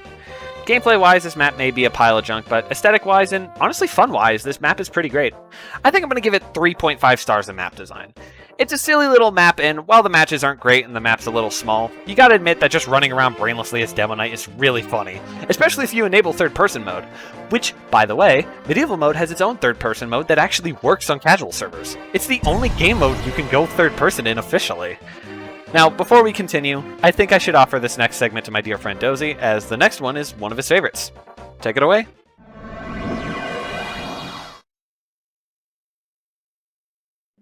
Now this is a map I can take a break from Dark Tide for. Five Gorge is an interesting case when it comes to control point maps. Usually these maps are more often than not occupied by more serious and veteran players, as they are played in competitive sixes. But Five Gorge attracts more of the casual and newbie crowd. I would personally attribute this to the fact that the Attack Defend version is one of the 2 tutorial maps offered in the bot practice for Attack Defend, the other being Dustbowl. So what is Five Gorge in comparison to regular Gorge? In short, it's double the original map. The map is basically just 2 gorges joined together in the area where the original second point is. This area itself sees a lot of changes. The pit is now partially covered by a little bridge where the middle point lies, with the pit having a large ammo and health pickup, which is very handy for when you need to refill after a fight. Along with that, the rafter on the left side on the control point is now something that circles the entire point, which can be quite a boon if you're playing Spy or another flank heavy playstyle. Another change is that the area in front of the first spawn, now spawns, has another point on each side. Holding out this area is quite good with a sentry, so even some free-to-play turtling engineer can make quite a defensive hold here. The rest is pretty much the same from the Attack Defend version. The interior portions are still the same, but given the fact that we're playing control points and not Attack Defend, there are new opportunities for both sides due to the map's changes. For example, holding out in this room as the defending team is quite silly on regular Gorge, because the attackers don't need to pass through here in order to get to the point. And it's quite a walk unless you're playing a mobile class. But on the 5CP version, this is a much more frequented area that becomes quite an oppressive sniper spot if not contested. As with Gorge, there are definitely some beginner traps on this map, like this room on either side of the rafters, where engineers love to build their whole setup only to get blown up by a single demo or soldier after a successful mid-cap and push. It also keeps the layout the same, so newbies could definitely get lost inside the building. Given the fact that 5CP has more of a leeway for mistakes though, especially when the Attack Defend version has only a single stage and 2 points to cap, I give this map a slightly better rating than the original, of 3 out of 5 stars. When it comes to match consistency, I feel like Five Gorge has less of a tendency to end instantly, especially due to the fact that the last points are quite tough to push through on occasion. It also has the benefit of being a really fun map to play, given the fact that there is a lot of fun spots to stand on and jump to. Even if you're playing something like Detonator or First Nature, it's very possible to reach some fun spots. It is a very fun map specifically for Pyro, so I might be a bit biased towards it as a Pyro main, but I feel like it definitely deserves a perfect score of 5 out of 5. I mean, hey, it's only fitting that 5 Gorge gets 5 stars and something, eh? When it comes to the map design, that is effectively the same as has been said in the Gorge segment. It looks good, and to me it's honestly kind of iconic, as I do remember one of the promotional videos for the free-to-play update featuring Gorge quite prominently in it. I give 5 Gorge the same 4 out of 5 as its Attack Defend counterpart. Not a bad score at all. I wouldn't necessarily call 5 Gorge an upgrade over the Attack Defend version, since they are completely different game modes, but at the same time, I do have more fun on 5 Gorge than Attack Defend Gorge. It's one of my favorite maps. 5 Gorge is a map where you genuinely can play and have fun as every class in some way, which I think is a hallmark of a good map in TF2. It is why Mercenary Park is my favorite map in the game. You can genuinely have fun as every class on that map as well, and I think that that's what makes 5 Gorge really good. Okay, that's my love segment for 5 Gorge done. Now what's next? Ah, that one. Well, I'm not gonna bite off more than I can chew and leave this one to the purple friend. Take it away.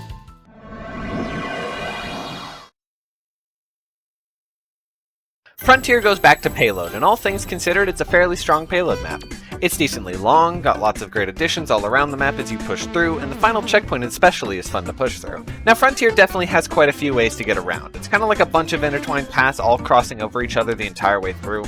In a normal game this plays fantastically. It gives you all sorts of strategic potential you can use to catch the enemy off guard whether you're attacking or defending, although I can admit it would probably be a little confusing to a new player. Most of them aren't too bad, more just compliments to the main path itself, but there's absolutely a few paths that take you off course quite a bit and may need some adjusting to if it's your first time. I think Frontier gets 3.5 stars in beginner friendliness. Not too confusing, but not too simple either.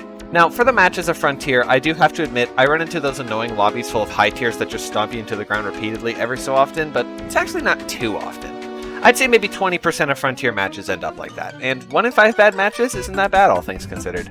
Now, getting stomped on this map feels rough because of how long it is. Even when you do get some distance in, it feels like you've barely moved at all, so it absolutely can feel crushing when it happens. For that reason, I think I'm going to bump Frontier down to another 3.5 stars in match consistency. Could be better, but I absolutely won't complain about the good matches. Moving on to the design of the map, okay, I can't ignore it any longer. Look at the cart. It's got big sharp teeth, and that's not just for show. You get caught in front of this thing, it will eat you. It's always really funny when it happens. You can't even be annoyed as the cart just gobbles you up. Now this may seem a bit obstructive at first, but Frontier cart isn't pushed like a normal cart. Instead of having to stand anywhere near the cart itself, you actually have to stand on this little platform hooked to the back, so you'll never be anywhere near the mouth when actually pushing the cart. Now about the actual map. The map is littered with these shacks and buildings lining the path the entire way through. Some serve as side paths, while others serve as buildings overshadowing the path itself. Some make great spots for snipers, some make great places for engineer nests. There's even great ones you can use to flank behind a spy. Really, the map has it all when it comes to maneuverability and gameplay. Most of the buildings serve the same purposes and look pretty similar, so I won't get into each individual one, but I would like to talk about the building around last specifically. It's 2 separate buildings connected by a little bridge, with both buildings housing alternating spawns for the defending team after they've been pushed back. There's plenty of routes below to sneak around, as well as pathways up to the bridge itself, where the defending team approaches from. The entire building is a big holdout point with all sorts of angles for every class to do what they do best, and the final push through this area as you finally send the bomb cart off the cliff to blow up the satellite below is probably one of my favorite experiences this game has to offer. I can't really drone on about the aesthetics because Frontier mostly just returns to the basics, but you can't really go wrong with the basics. I think Frontier deserves 4 stars in map design. I always have lots of fun playing on this map, and I think you would as well, so give it a try next time you're on Team Fortress 2. But first, let's continue on as we move on to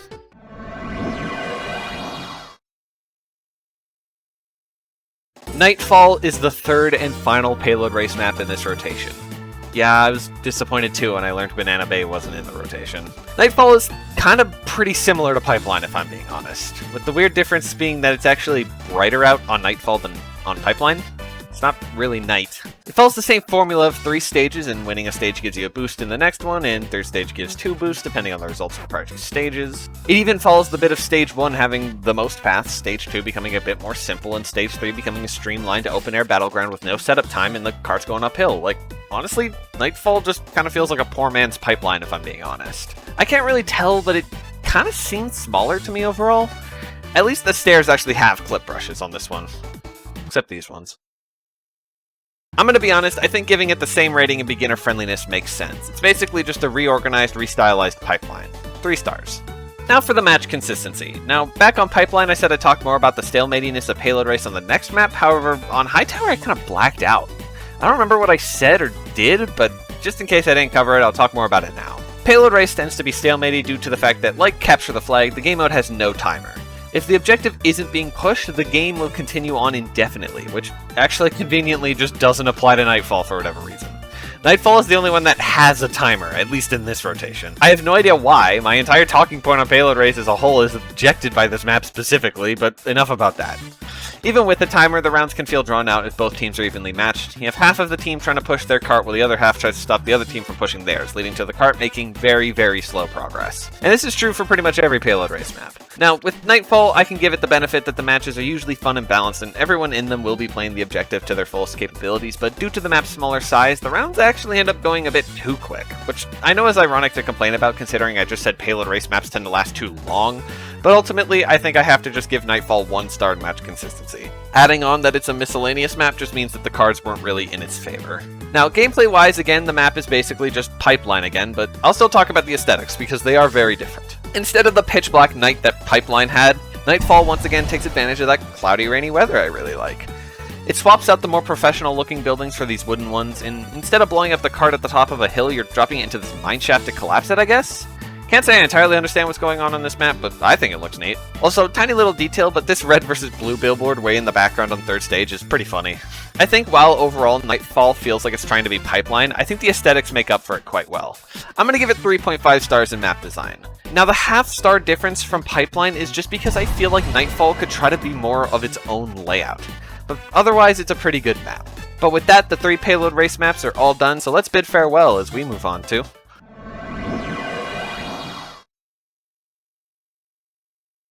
Lakeside is Wait, no. I know what happened here. I mixed up my scripts again.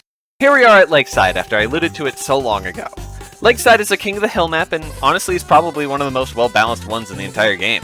The only real side path is this tunnel near spawn that leads straight to the shrine right next to the point, and the battlements form a straight line across the entire map side to side.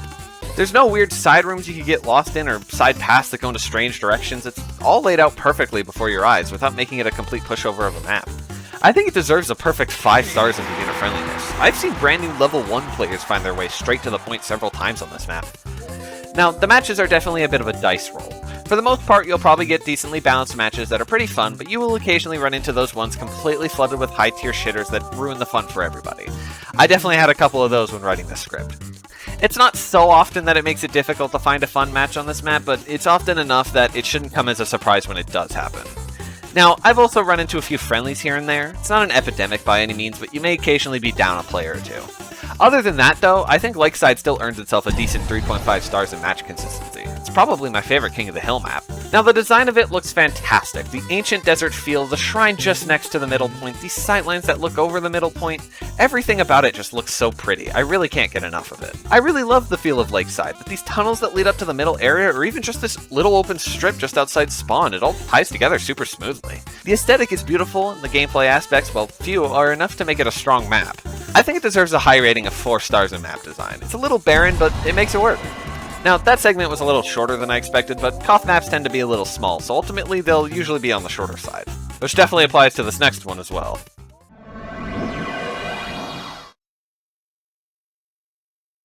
It's been a while, Badlands. I haven't forgotten what you did to me. Badlands on KotH definitely fixes some of the issues with the original version, but it's by no means much better. It removes the entire interior of both bases, shortening it to just the first forward spawn and the entire outside area. Everything else remains pretty much the same. The big spire is still here, even though it serves no purpose and is fenced off. I can't really say much because, other than the bases being gone, the map is literally identical.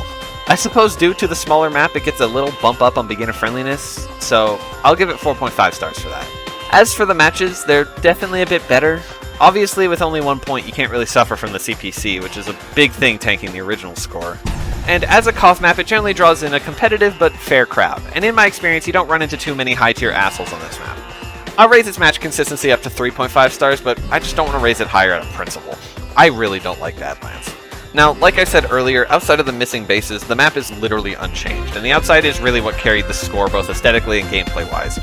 Really, if you want to hear my thoughts on KotH Badlands, just go back and watch the original segment, but imagine I don't talk about the CPC. It's literally the same map again. And thus, I'll be giving it the same rating of 3.5 stars in map design. I can't say much. This is probably the most unchanged a game mode port of a map has ever gone in this game. Let's just move on while we have the momentum.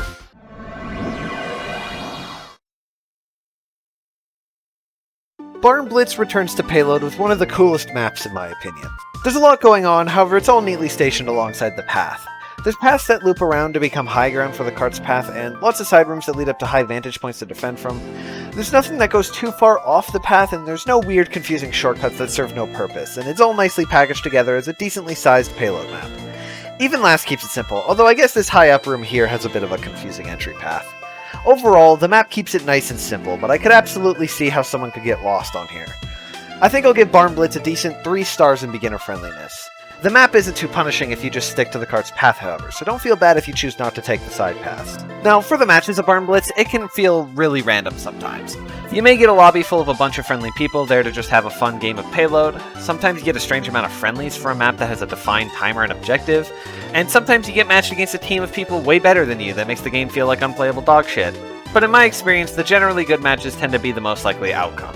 That's not to say it's rare to get the shitty matches, but if it's 50% to get a good match, that means at most you gotta queue twice on average. I think all things considered, you won't struggle to find a good match on Barnblitz. I'll give it 3.5 stars in match consistency. Now the design is what I really want to talk about for this map. The entire map is in this lightly snowy path with tall buildings all over the place. You pass through several of them as you hit certain checkpoints, and this one especially is probably one of the most memorable places on Barnblitz, outside of the barn itself. But before I talk about that, I have to talk about this massive building just next to it. I think at some point this serves as a spawn room for the defending team, but I don't know what checkpoint sends it back to this one. Although the entire building is in an amazing spot to set up and to defend this checkpoint. It's got a massive height advantage, and if you're paying good attention, it's almost impossible to get snuck up on in here. And of course, even once that point gets captured, you still have the barn itself, which houses the final checkpoint. It's this massive open room with all sorts of places to watch from. You have this little platform up here near one of the spawns, this platform which leads outside, and there's also this platform which isn't supposed to be accessible from the inside. You're supposed to come at it from the outside through this doorway and go up here, but there's a little jump you can perform here to get in from the inside and surprise the attacking team. It looks harder to do than it really is. I can't say much for the aesthetics because the buildings match a pretty stock standard design for Team Fortress 2, but the layout and snowy look as you pass through the map is one of my favorite looks on a TF2 map. Really, the creators of Barnblitz did a great job with this one. I'm gonna give it 4.5 stars in map design. Barnblitz is absolutely a great map to check out. I've had so much fun on it in recent memory, and I think you would too. But let's move on to the next map, which is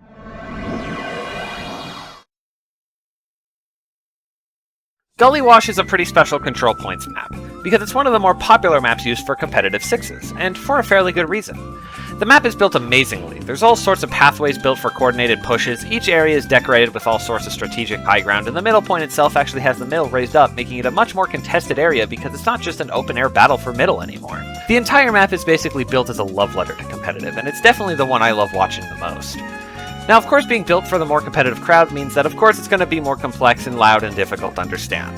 The map is made for a more skilled class of players, so it tends to leave beginners in the dust quite a bit. Now, that's not a bad thing by any means. I absolutely support the idea of making maps with the competitive scene in mind, but it's just I bear the cross of having to rate maps based on beginner friendliness as well.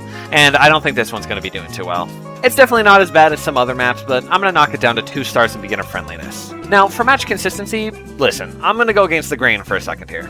Many maps before this one, I've brought the score down for being flooded with high-tier, overly competitive players, but this is the home ground for those people. Gullywash is an extremely prominent competitive map. It's made for those people, and I think bringing a map's score down for appealing to its home community isn't fair in the slightest. I won't beat around any bushes here. If you queue for Gullywash, you will run into competitive players. They will be playing to their strongest capabilities and will stomp you into the ground if you can't fight back, but that's what Gullywash does best. Gullywash exists for the competitive crowd, which is already too small to begin with. I'm going to give it a high rating of 4 stars in match consistency. If you don't want matches that are taken too seriously, it's best to just not queue for Gullywash. I'd rather it continue housing this playstyle. Now, for the design, I'm going to skip right over the aesthetics as Gullywash returns to that classic feel once again. Makes sense, most people in the competitive scene are those who've been there since day one, so a map fit for them would fit the style they began in. Now, for the gameplay aspects, I have some good things to say. Normally I'd start at mid and make my way to last over the course of this, but I'm going to do it backwards this time. This area around last is not as big of a room as some control points maps have around their last. It's much more closed in, with little platforms raised up all over the room. It's got all sorts of little alcoves you can hide sentries in to build a good defense, and even with a good uber push, it can be difficult getting in here. I think last is really well designed. The room just before last being this big building with all sorts of ways of getting in and out is super cool. It offers lots of potential for strong pushes or forks, and it's easy enough to understand that I've even seen some good coordination out of completely random casual lobbies up here. Up around second is super interesting because it looks like this platform is a weird pseudo high ground to defend it from, but actually you can both capture from below and up top this area as long as you're standing inside the marked space. The platform just across from it leads into the base where last is from the side path, and the jump is short enough that I think any class could make it, even heavy, although I think he'd need the gloves of running urgently. All the twisting, circling paths around last fit in perfectly to allow you to surprise people from any angle, and with 2 paths leading in and out, you can either set up a strong push from an angle the enemy doesn't suspect, or try a 2-way fork that causes them to fall apart. And then lastly, the middle point itself. While the actual point plate is raised up, you can still capture by standing below in this marked circle.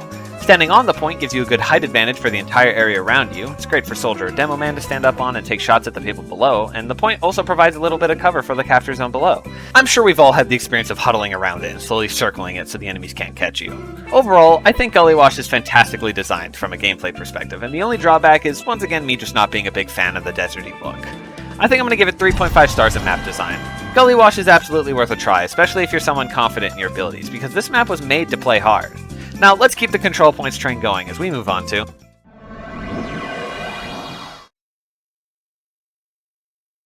Foundry is another control points map that I have kind of mixed feelings on, but I'll get to that in a second. Foundry is nice and open. It's got a few side paths, but they aren't really paths, more just extra doorways that lead all into the same room. A couple of them do have a bit more to them, but I think ultimately the map keeps it nice and concise. Even with how simple it is, it still takes the time to mark the pathway so you know you're going the right way. I think I'll give Foundry 4.5 stars in beginner friendliness. I think at most there's maybe one path on each side that could be taken by accident, but otherwise, it's pretty simple. Now for the matches, I think it's time to talk about those mixed feelings I mentioned. Foundry has a great map that feels excellent to play on, and when you get a game that's fun, it can feel fantastic playing through this map. It's so simple, so clean, so smooth. It just feels great when you're having a good time. But the thing is, over my time playing Foundry, I think I've had maybe only a handful of matches that have been like that.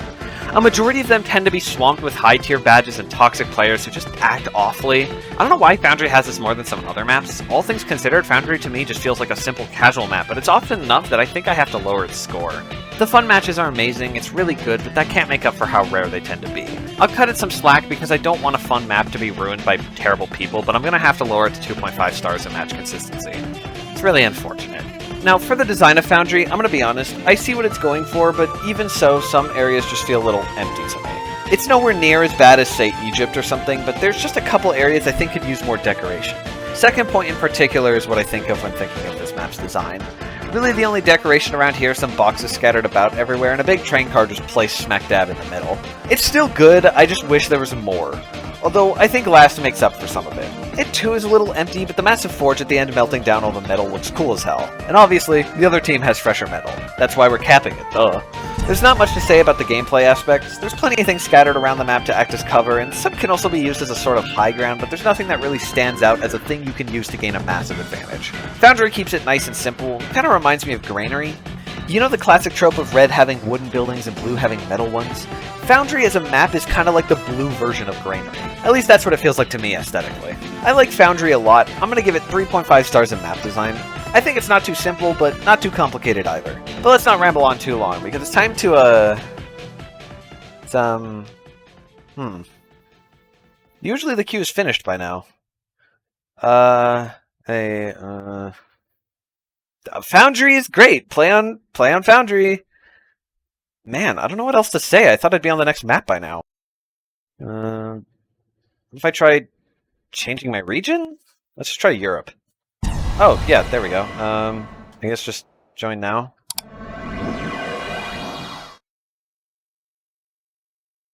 Doomsday brings us yet another brand new game mode. I know, weird, this late into the rotation and still getting new game modes. This one's pretty easy to explain. It's called Special Delivery, and it's kind of like if you combined Attack Defend with Capture the Flag. There's a point on one end of the map, and either team can capture it, however it cannot be captured unless said team is accompanied by a flag carrier. There is only one flag, however either team can grab it. If a team grabs it and drops it, it'll remain affiliated with their team for a short while before being reset. Bring the flag to the point and hold it there long enough and your team wins. Now, unlike Territorial Control, Special Delivery did technically get another map, however it's just a Scream Fortress reskin of Doomsday called Carnival of Carnage. It's a really fun game mode and map, and I'm absolutely all for a Scream Fortress variant, but even Medieval mode has two different maps these days. I hope someday we get another unique Special Delivery map. Now, Doomsday definitely can be very confusing to a new player. There's so many places to go, and it doesn't exactly do a great job at explaining how the game mode works. I remember my first time ever playing on Carnival of Carnage and spent so long trying to figure out what you were actually supposed to do. And the layout is a little confusing. It is laid out in a straight line, but if you don't know how the objective works, it seems more like a bunch of branching paths leading to different areas.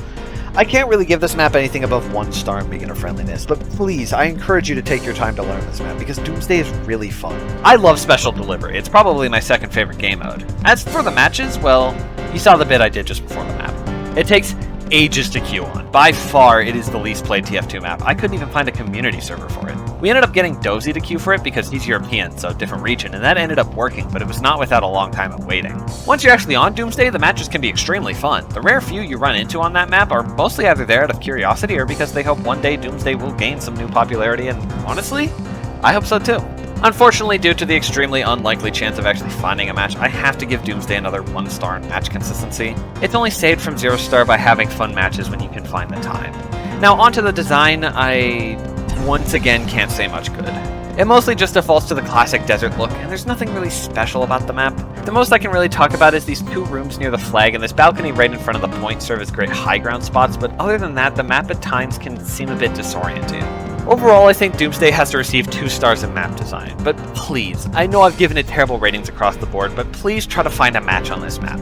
Queue this map, queue it with buddies, tell your friends to queue it, tell random people in other lobbies to queue it. Doomsday, when it has a crowd, is one of the most fun experiences you can ever have.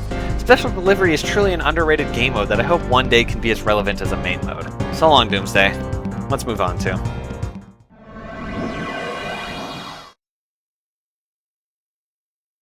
KotH rounds us back to King of the Hill for the last time, and honestly, I don't think there could be a worse send-off for this game mode. I want to try and make this one quick just because I don't like KotH and want to be done with it as fast as possible.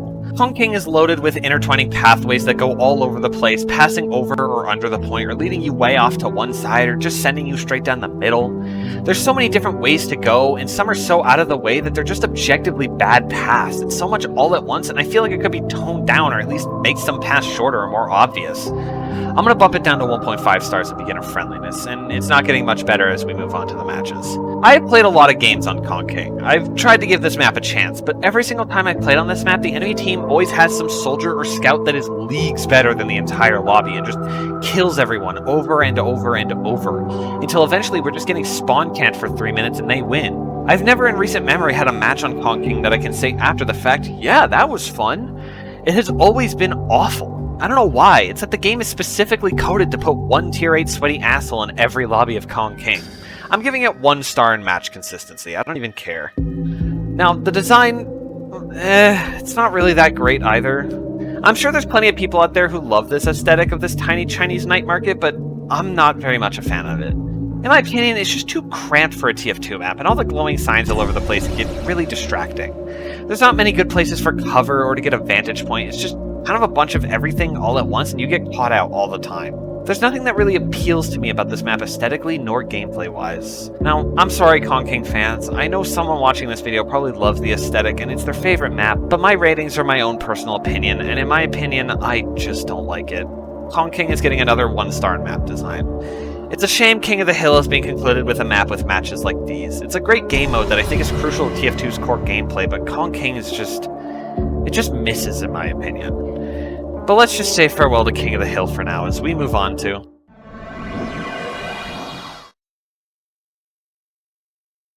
Now the next 5 maps are all going to be control points maps, so I'll try to cover them all neatly. We start off these 5 with Process. Process, like Gullywash, is a fairly popular competitive map. There's lots of vantage points and split paths to help form effective pushes, and the map kind of forms a big zigzag with its layout, and I really like it. The areas around each point are pretty fun to fight in, and pretty much every class can perform well on this map. I can see the layout being a tad confusing to a new player because it's really built for lots of maneuverability and mobility, but I think it's fairly easy to learn. I'm going to give Process 3.5 stars in beginner friendliness. I think the map is worth figuring out the layout for. Now, the matches of Process, as well as pretty much all 5 of these maps, tend to suffer the same problem. A majority of the matches will be filled with high-tier competitive players. Now, for Process, this isn't as bad. I run into lots of fairly balanced matches, and even the ones that do have quite a few comp players don't feel too rough because the map is built fairly competitively, so it ends up flowing well either way. If you take the time to even get just decently good at the game, you'll probably have lots of fun on Process. I'll give it 3 stars in match consistency. This is one of those maps where I actually tend to enjoy running into more competitive matches on. Moving on to the design of Process, the map primarily focuses on these massive military bases on each side, but second and middle are housed on this strip in the outdoors. Middle is really nice, with the area around being mostly wide open, but the point itself is actually sheltered between these stacks of crates. It makes the fights in this area pretty intense, and I love it. Second is a lot more open, with just a little wall offering a bit of cover towards the path that leads into it. There's plenty of angles to approach the point from, although if you're planning to knock people off your point, coming through here is a good path, because you can either attack the point directly, or go over here and have a little wall of cover to help keep yourself up while taking shots at the ones trying to capture. And moving on to last, you have this massive wide open room with the point completely open in the middle. There's walls surrounding the outer path, which could make it easier to sneak around and try to take out the enemies one by one as your team pushes in to capture the point. Gameplay-wise, this map offers a lot of great cover and vantage points. It's really fun to play on. As for the aesthetics, there's nothing all too special. The outdoors is this nice grassy court between the two military bases. The mountains and trees surrounding the playable area add a nice feel to the map as a whole. The interior of the bases don't really have anything to write home about. It's just a simple military base with decorations matching the colors of the teams it belongs to. There is this room on one of the paths towards middle I really like, but other than this, the rooms don't have much to talk about. I think I'll give Process a nice 3.5 stars in map design. It's nice and simple, a little empty in some areas, but it's still a great design. Overall, I think Process is worth a try, even if you're not a massive fan of more competitive matches. Now, let's move on to the next Control Points map.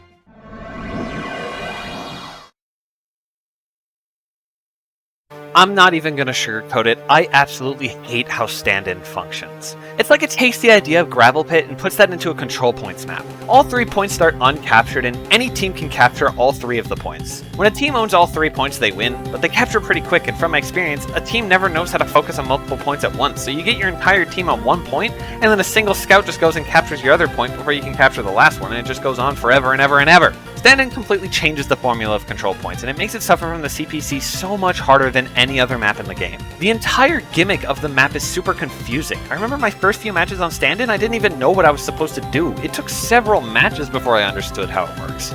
The map itself isn't super confusing, I guess, because really the only areas on this map are the 3 areas housing the points and then just some really short paths leading between them all. I'm giving it 2 stars in beginner friendliness. I'm really not a fan of this take on control points. The matches aren't too great either. You get a lot of really sweaty assholes, and the map doesn't even make up for it by being balanced for competitive players. It just feels like you're getting stomped over and over again. Your team will focus down a single point, causing the game to never end. We ended up getting matched into a lobby filled with a bunch of shitters, and they just stomped us into the ground over and over while being assholes, and it was just not a fun experience. I give Standin 1.5 stars in match consistency. I could see how the map could be fun, but I've never had fun on it, and I'm sure as hell never queuing it again. As for the design, it's just, I don't know. I know I'm probably biased because of how much I dislike the map, but the design doesn't really stand out to me. Yeah, it's got that weather I like, but each area just feels so void of anything. It's all just cramped spaces with little to no decoration, and even the paths between them feel lacking. There's nothing to really talk about gameplay-wise because it just doesn't really do anything special. The outdoors look alright, I guess, but there could absolutely have been more to the design. It just feels unfinished, honestly. I'm giving it another 1.5 stars in map design. It could be better, but I guess it's not the worst this game has to offer. I just want to get away from this map, let's just move on.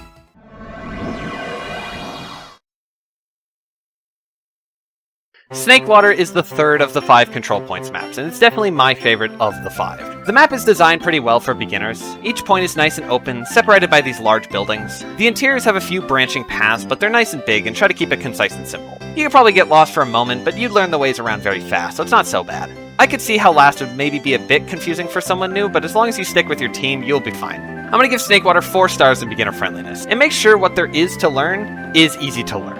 Now, for the matches, like I said back on Process, these maps all tend to suffer from a bit of over-competitiveness. It's a little better on Snakewater, but it's still pretty bad. I fairly often run into lobbies where there's a bunch of people on the enemy team that are stomping my team into the ground repeatedly, making it so we can't even leave spawn, leading to the game being super unfun. We had a pretty annoying time in our match when playing through the rotation.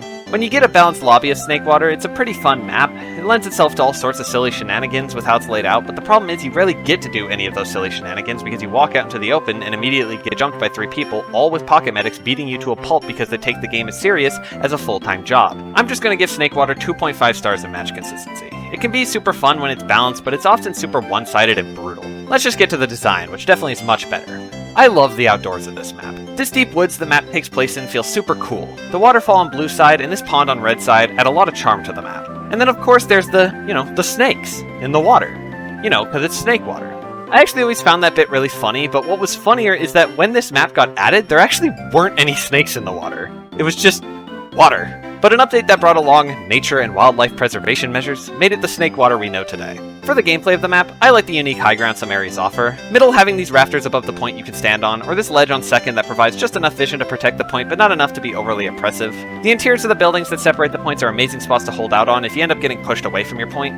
They're nice and open in just the right way to build a good nest and station some mercenaries in here to hold down the ground. Although I do have some complaints about the area around last. There's just too much scattered around here, which ends up making it super choky. I'm sure we've all had those matches where one team is pushed back to their last point, but the other team can't survive more than a few moments in the area around last. The spots you can place sentries and the angles you have to watch the doorways all lead to the last point being a really tough push, but other than that, I really enjoy Snakewater's design from both aspects. I'm gonna give it a solid 4.5 stars in map design. I think Snakewater is a great map that's unfortunately brought down a bit by the kind of people you tend to run into on it. Although I still think it's worth a shot if you're willing to push through the awful matches. Like I said at the start, I kind of see this as the peak of the 5 control points maps, so don't expect much going into the next 2. Moving on, of course, to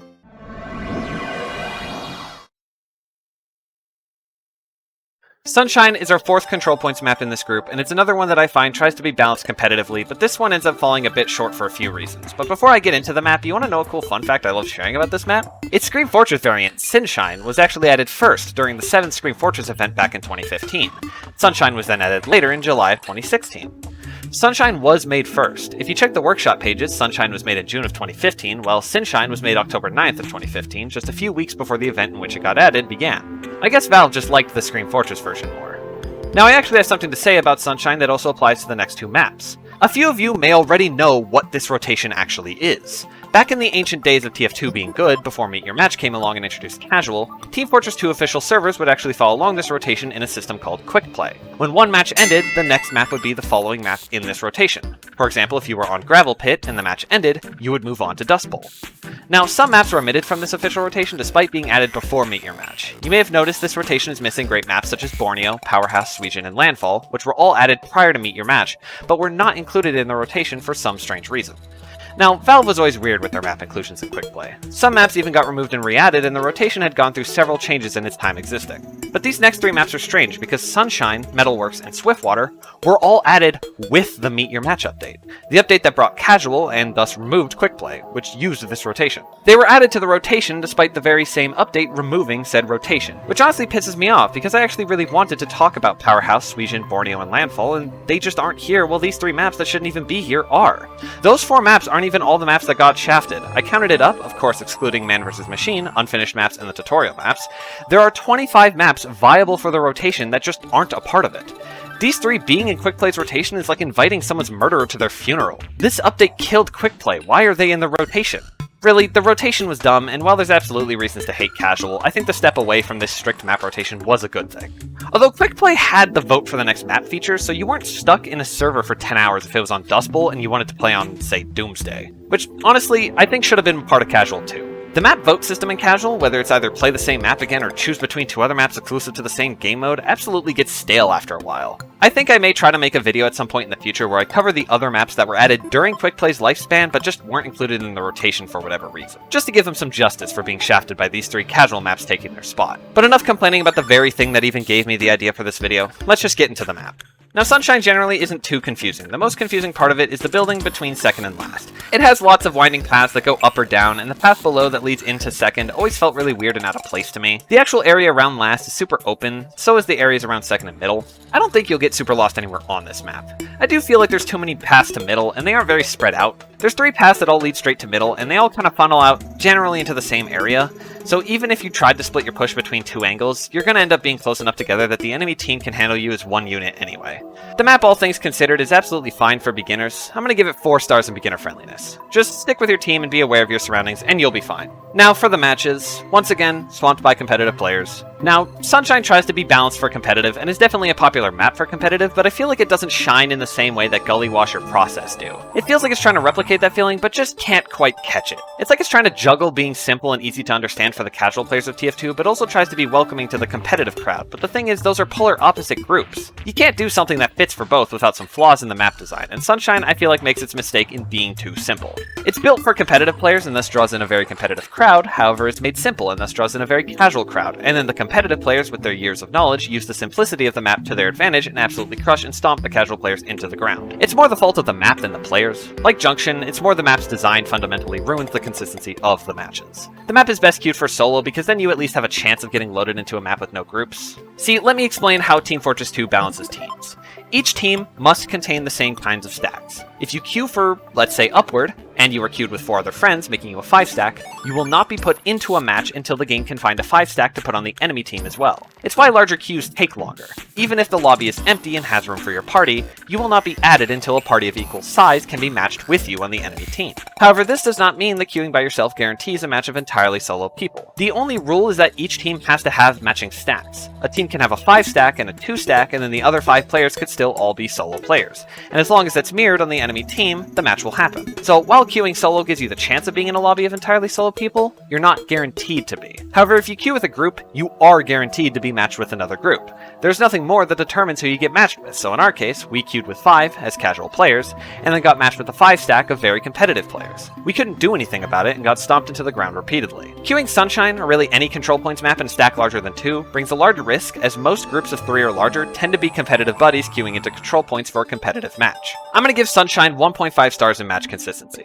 If you can find one of those games with people who aren't super competitive, or even just a few competitive players who don't mind pulling their punches for the sake of fun, it can be a pretty fun experience, but just be ready to be stomped into the ground. Now, I already talked about the design of the map throughout this segment, and I think you guys get the gist gameplay-wise for the most part. The only thing I didn't really talk about is this little path underneath middle that holds a small health pack and kind of serves as a little boost if you're trying to get away. There's last, which in my opinion is far too open. The only real cover is all the way near the defending team's spawn, which can actually cause it to be extremely choky. I got distracted in the consistency segment, but due to the chokiness of last, Sunshine absolutely suffers a lot of the CPC around the second point. It'll ping-pong around for a while before eventually the enemy team staggers your defenses just enough to push in and capture. The final control point captures super fast. Even just one person can capture it in about 4.5 seconds. Of course, this also means it's fairly susceptible to the classic cloak and dagger backcapping spy, but just check your last point every so often and you'll be fine. Now, the aesthetics of Sunshine are pretty nice. It's fairly similar to Process with the nice grassy outdoors. There's a mixture of building designs. The middle point is housed in this rundown little bell tower. It's surrounded by these tall brick buildings that I think are like diners.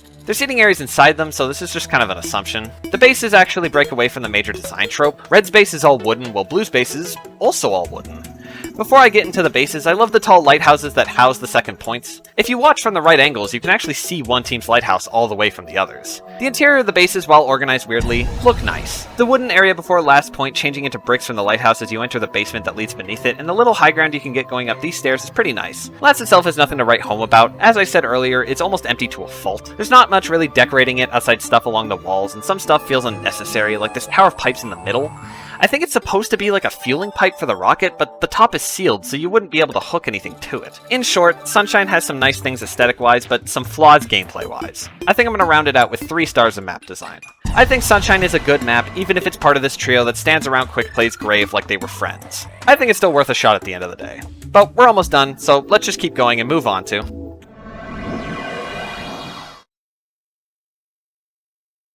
Metalworks is the last of the 5 control points maps, as well as the last control points map in this rotation. And just like I said with Kong King, this is a terrible send-off to the game mode. Really, it's just kind of unfortunate how some game modes got sent off. Attack and Defend was sent off with a map that isn't even in the main queue menu. King of the Hill got sent off with a cramped, over-decorated map full of shitters, and now Control Points is being sent off by a confusing map that doesn't even try to balance itself. At least Capture the Flag got Double Cross, even though it should have been Landfall. Alright, enough complaining about prior maps, time to complain about this one. Metalworks is a jumble of pathways. It has so many going all over the place. You can approach basically every point from any angle due to the amount of paths there is, and of course, with this many paths they end up overlapping a lot, leading to a lot of confusing branching and winding pathways that get overwhelming. Some are even positioned in a way that might look like they lead towards the next point, but they actually just wrap around back to the previous point. It doesn't even feel like the map is trying to be more complex and sophisticated, it feels more like the map is intentionally trying to be a maze. Even following your team can't save this, because I've had several matches even recently where I follow my team and they go the wrong way, even if they're older players who've played on the map before. It's so unintuitive and hard to learn. I'm just gonna give Metalworks 0 stars of beginner friendliness. It doesn't even try to be understandable. Now, a strange, funny upside of Metalworks being a confusing piece of shit is that stronger players who want competitive games typically won't queue it, because you can't have a standard match on this map with how confused everyone is. This leads to the map usually being filled with like-minded people just there for a casual sweet time. However, that doesn't save its rating because those people then get lost and have no idea where to go. And at any given time, a team fight probably only includes like 4 people from each team because the rest are lost. Even with a full lobby of casual people just there to play the objective and have fun, you can't have fun because you get lost. There's so many paths and tight corners that you just get surprised at random by people not even trying to surprise you. They just stumbled into that path when getting lost and fired at you because you scared them. Metalworks is another map that has its matches inherently ruined by its design, so let's just get that rating out of the way so I can talk about it. 2 stars in match consistency. Now, continuing on complaining about the design, there's nothing that really serves as a notable plus gameplay-wise. Each point has a few walls around it, and that's it. None of the rooms feel good to defend, none of the points feel fun to attack, and again, the confusing layout just makes exploring this map annoying. Aesthetically, it's kind of whatever. The design has nothing really going for it, it's just a bunch of concrete buildings, metal bridges, and storage crates all over the place with nothing more really to it. It's not empty by any means, but it's not really flashy either. And for the first and only time, I'm actually going to have a map's name affect its score. There is nothing on this map that at all feels like anything to do with metalworking. In fact, when writing the entirety of this video script, I actually thought for a long time that Foundry and Metalworks were the other map. I thought the massive map in a metal factory with the large forge was Metalworks, and this map that's just kinda nothing was Foundry. Most maps keep true to their name. Mountain Lab is a lab in a mountain, DeGroot Keep is the castle of the DeGroot family, Sawmill is in a sawmill, even Thunder Mountain at least takes place on a mountain with an active thunderstorm. Metalworks all around is a dumb map that I don't really enjoy. I'm giving it 1 star in map design. It definitely could have used more time in the oven. But I think it's time to just say goodbye to control points as we move on to the final map in the rotation.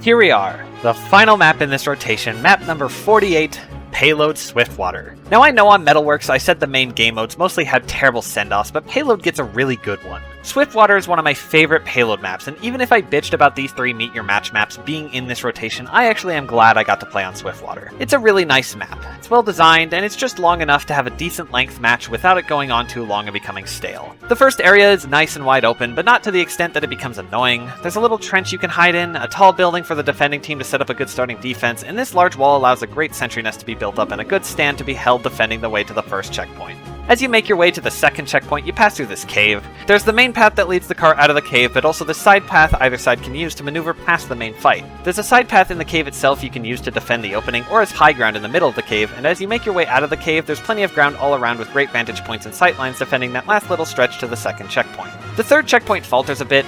This little open area tends to be extremely choky, especially if a couple engineers build under this balcony, but the high ground isn't too oppressive, and if you and your team are coordinated, you can usually get through here without much issue. The way towards the fourth checkpoint is a memorable area of Swiftwater just like the first, and there's lots of great features about it. This one is a lot more open, but it zigzags with cover along the path, so the sightlines aren't too harmful. You have this building around back that can't be entered from the outside, letting it be a great little resting area for the attacking team as they make their way towards the fourth checkpoint. This little back area with the large health kit and ammo pack that also leads into the building that's stationed between fourth and last is a nice little place to retreat if you're on the defending team. And finally, the last checkpoint is built as the final push uphill. Figuratively, it's actually downhill, but shush. The point is in this pit where the defending team spawns on the advantageous high ground. There's great places to build your defenses, great areas to watch the flanks in case some defenders try to sneak by, and the building surrounding it has plenty of great paths to get around to the many angles around both fourth and last checkpoint. The entire map is built amazingly for both sides, and makes sure to give the defending team a strong advantage, but not so strong that the match feels like a drag. Now this has all been mostly gameplay design talk, so why don't I just wrap it up and talk about the aesthetics as well and get that rating out of the way first. Blue begins in this bottling plant and is making their way to Red's chemical plant to blow it up. The lore is actually very neatly laid out if you look around Blue spawn. This window looks into a meeting room where a slideshow is being presented about the plant.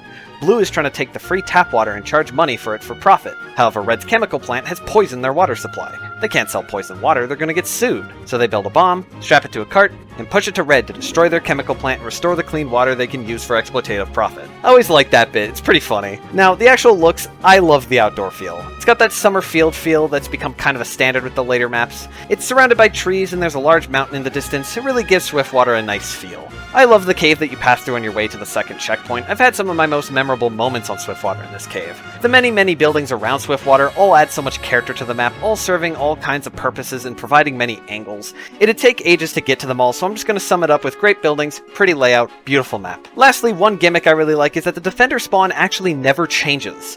They stay in this big open round room the entire round, however each checkpoint changes which spawn doors open and which are locked. There's doors to the entire map down here, but it only opens up the ones that are relevant to the location of the cart and updates with each checkpoint captured.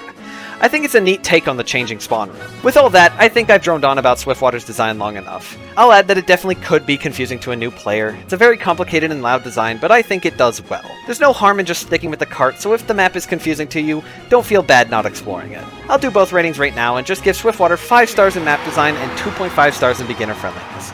That's right, another 5-star map design. You thought I was reserving that just for Upward, didn't you? I love Swiftwater almost as much as I love Upward. I think it deserves a matching rating. Now, let's talk about the matches on Swiftwater. There are the occasional rare few matches where one team has a bunch of strong high-tier tryhards that makes the map feel unbearable, but it's actually not super common. Obviously, it's more common if you're in a group for reasons I discussed before, but if you're just someone who plays TF2 by themselves, I think 9 times out of 10 you'll get a great Swiftwater match.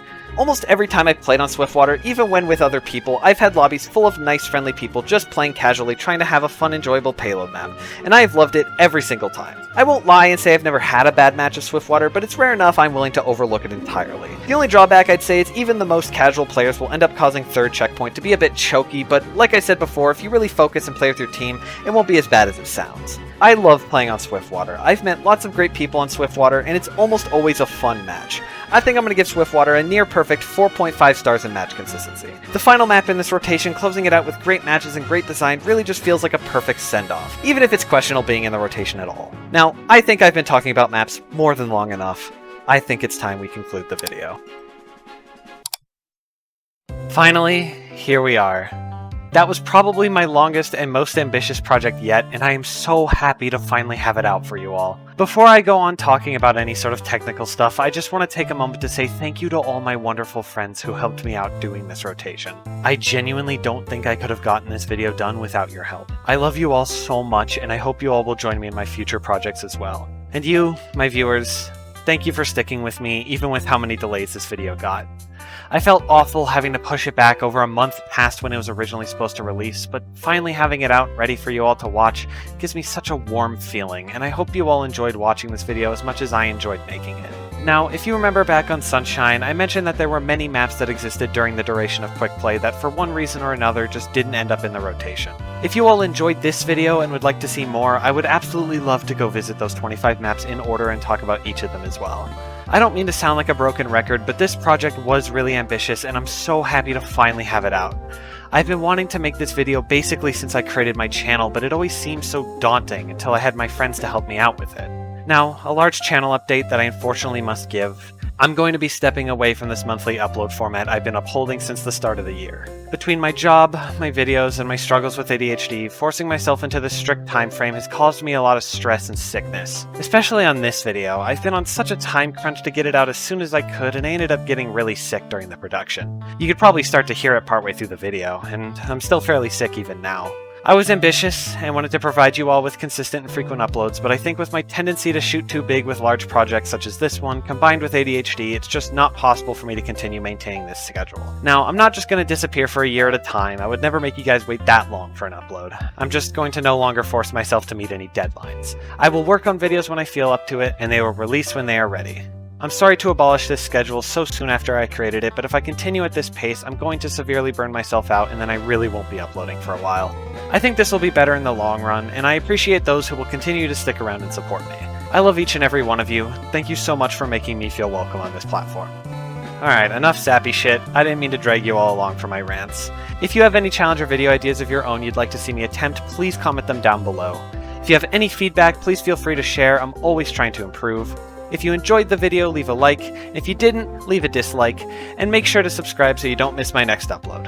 I've been the Violet, and I hope you have a great weekend.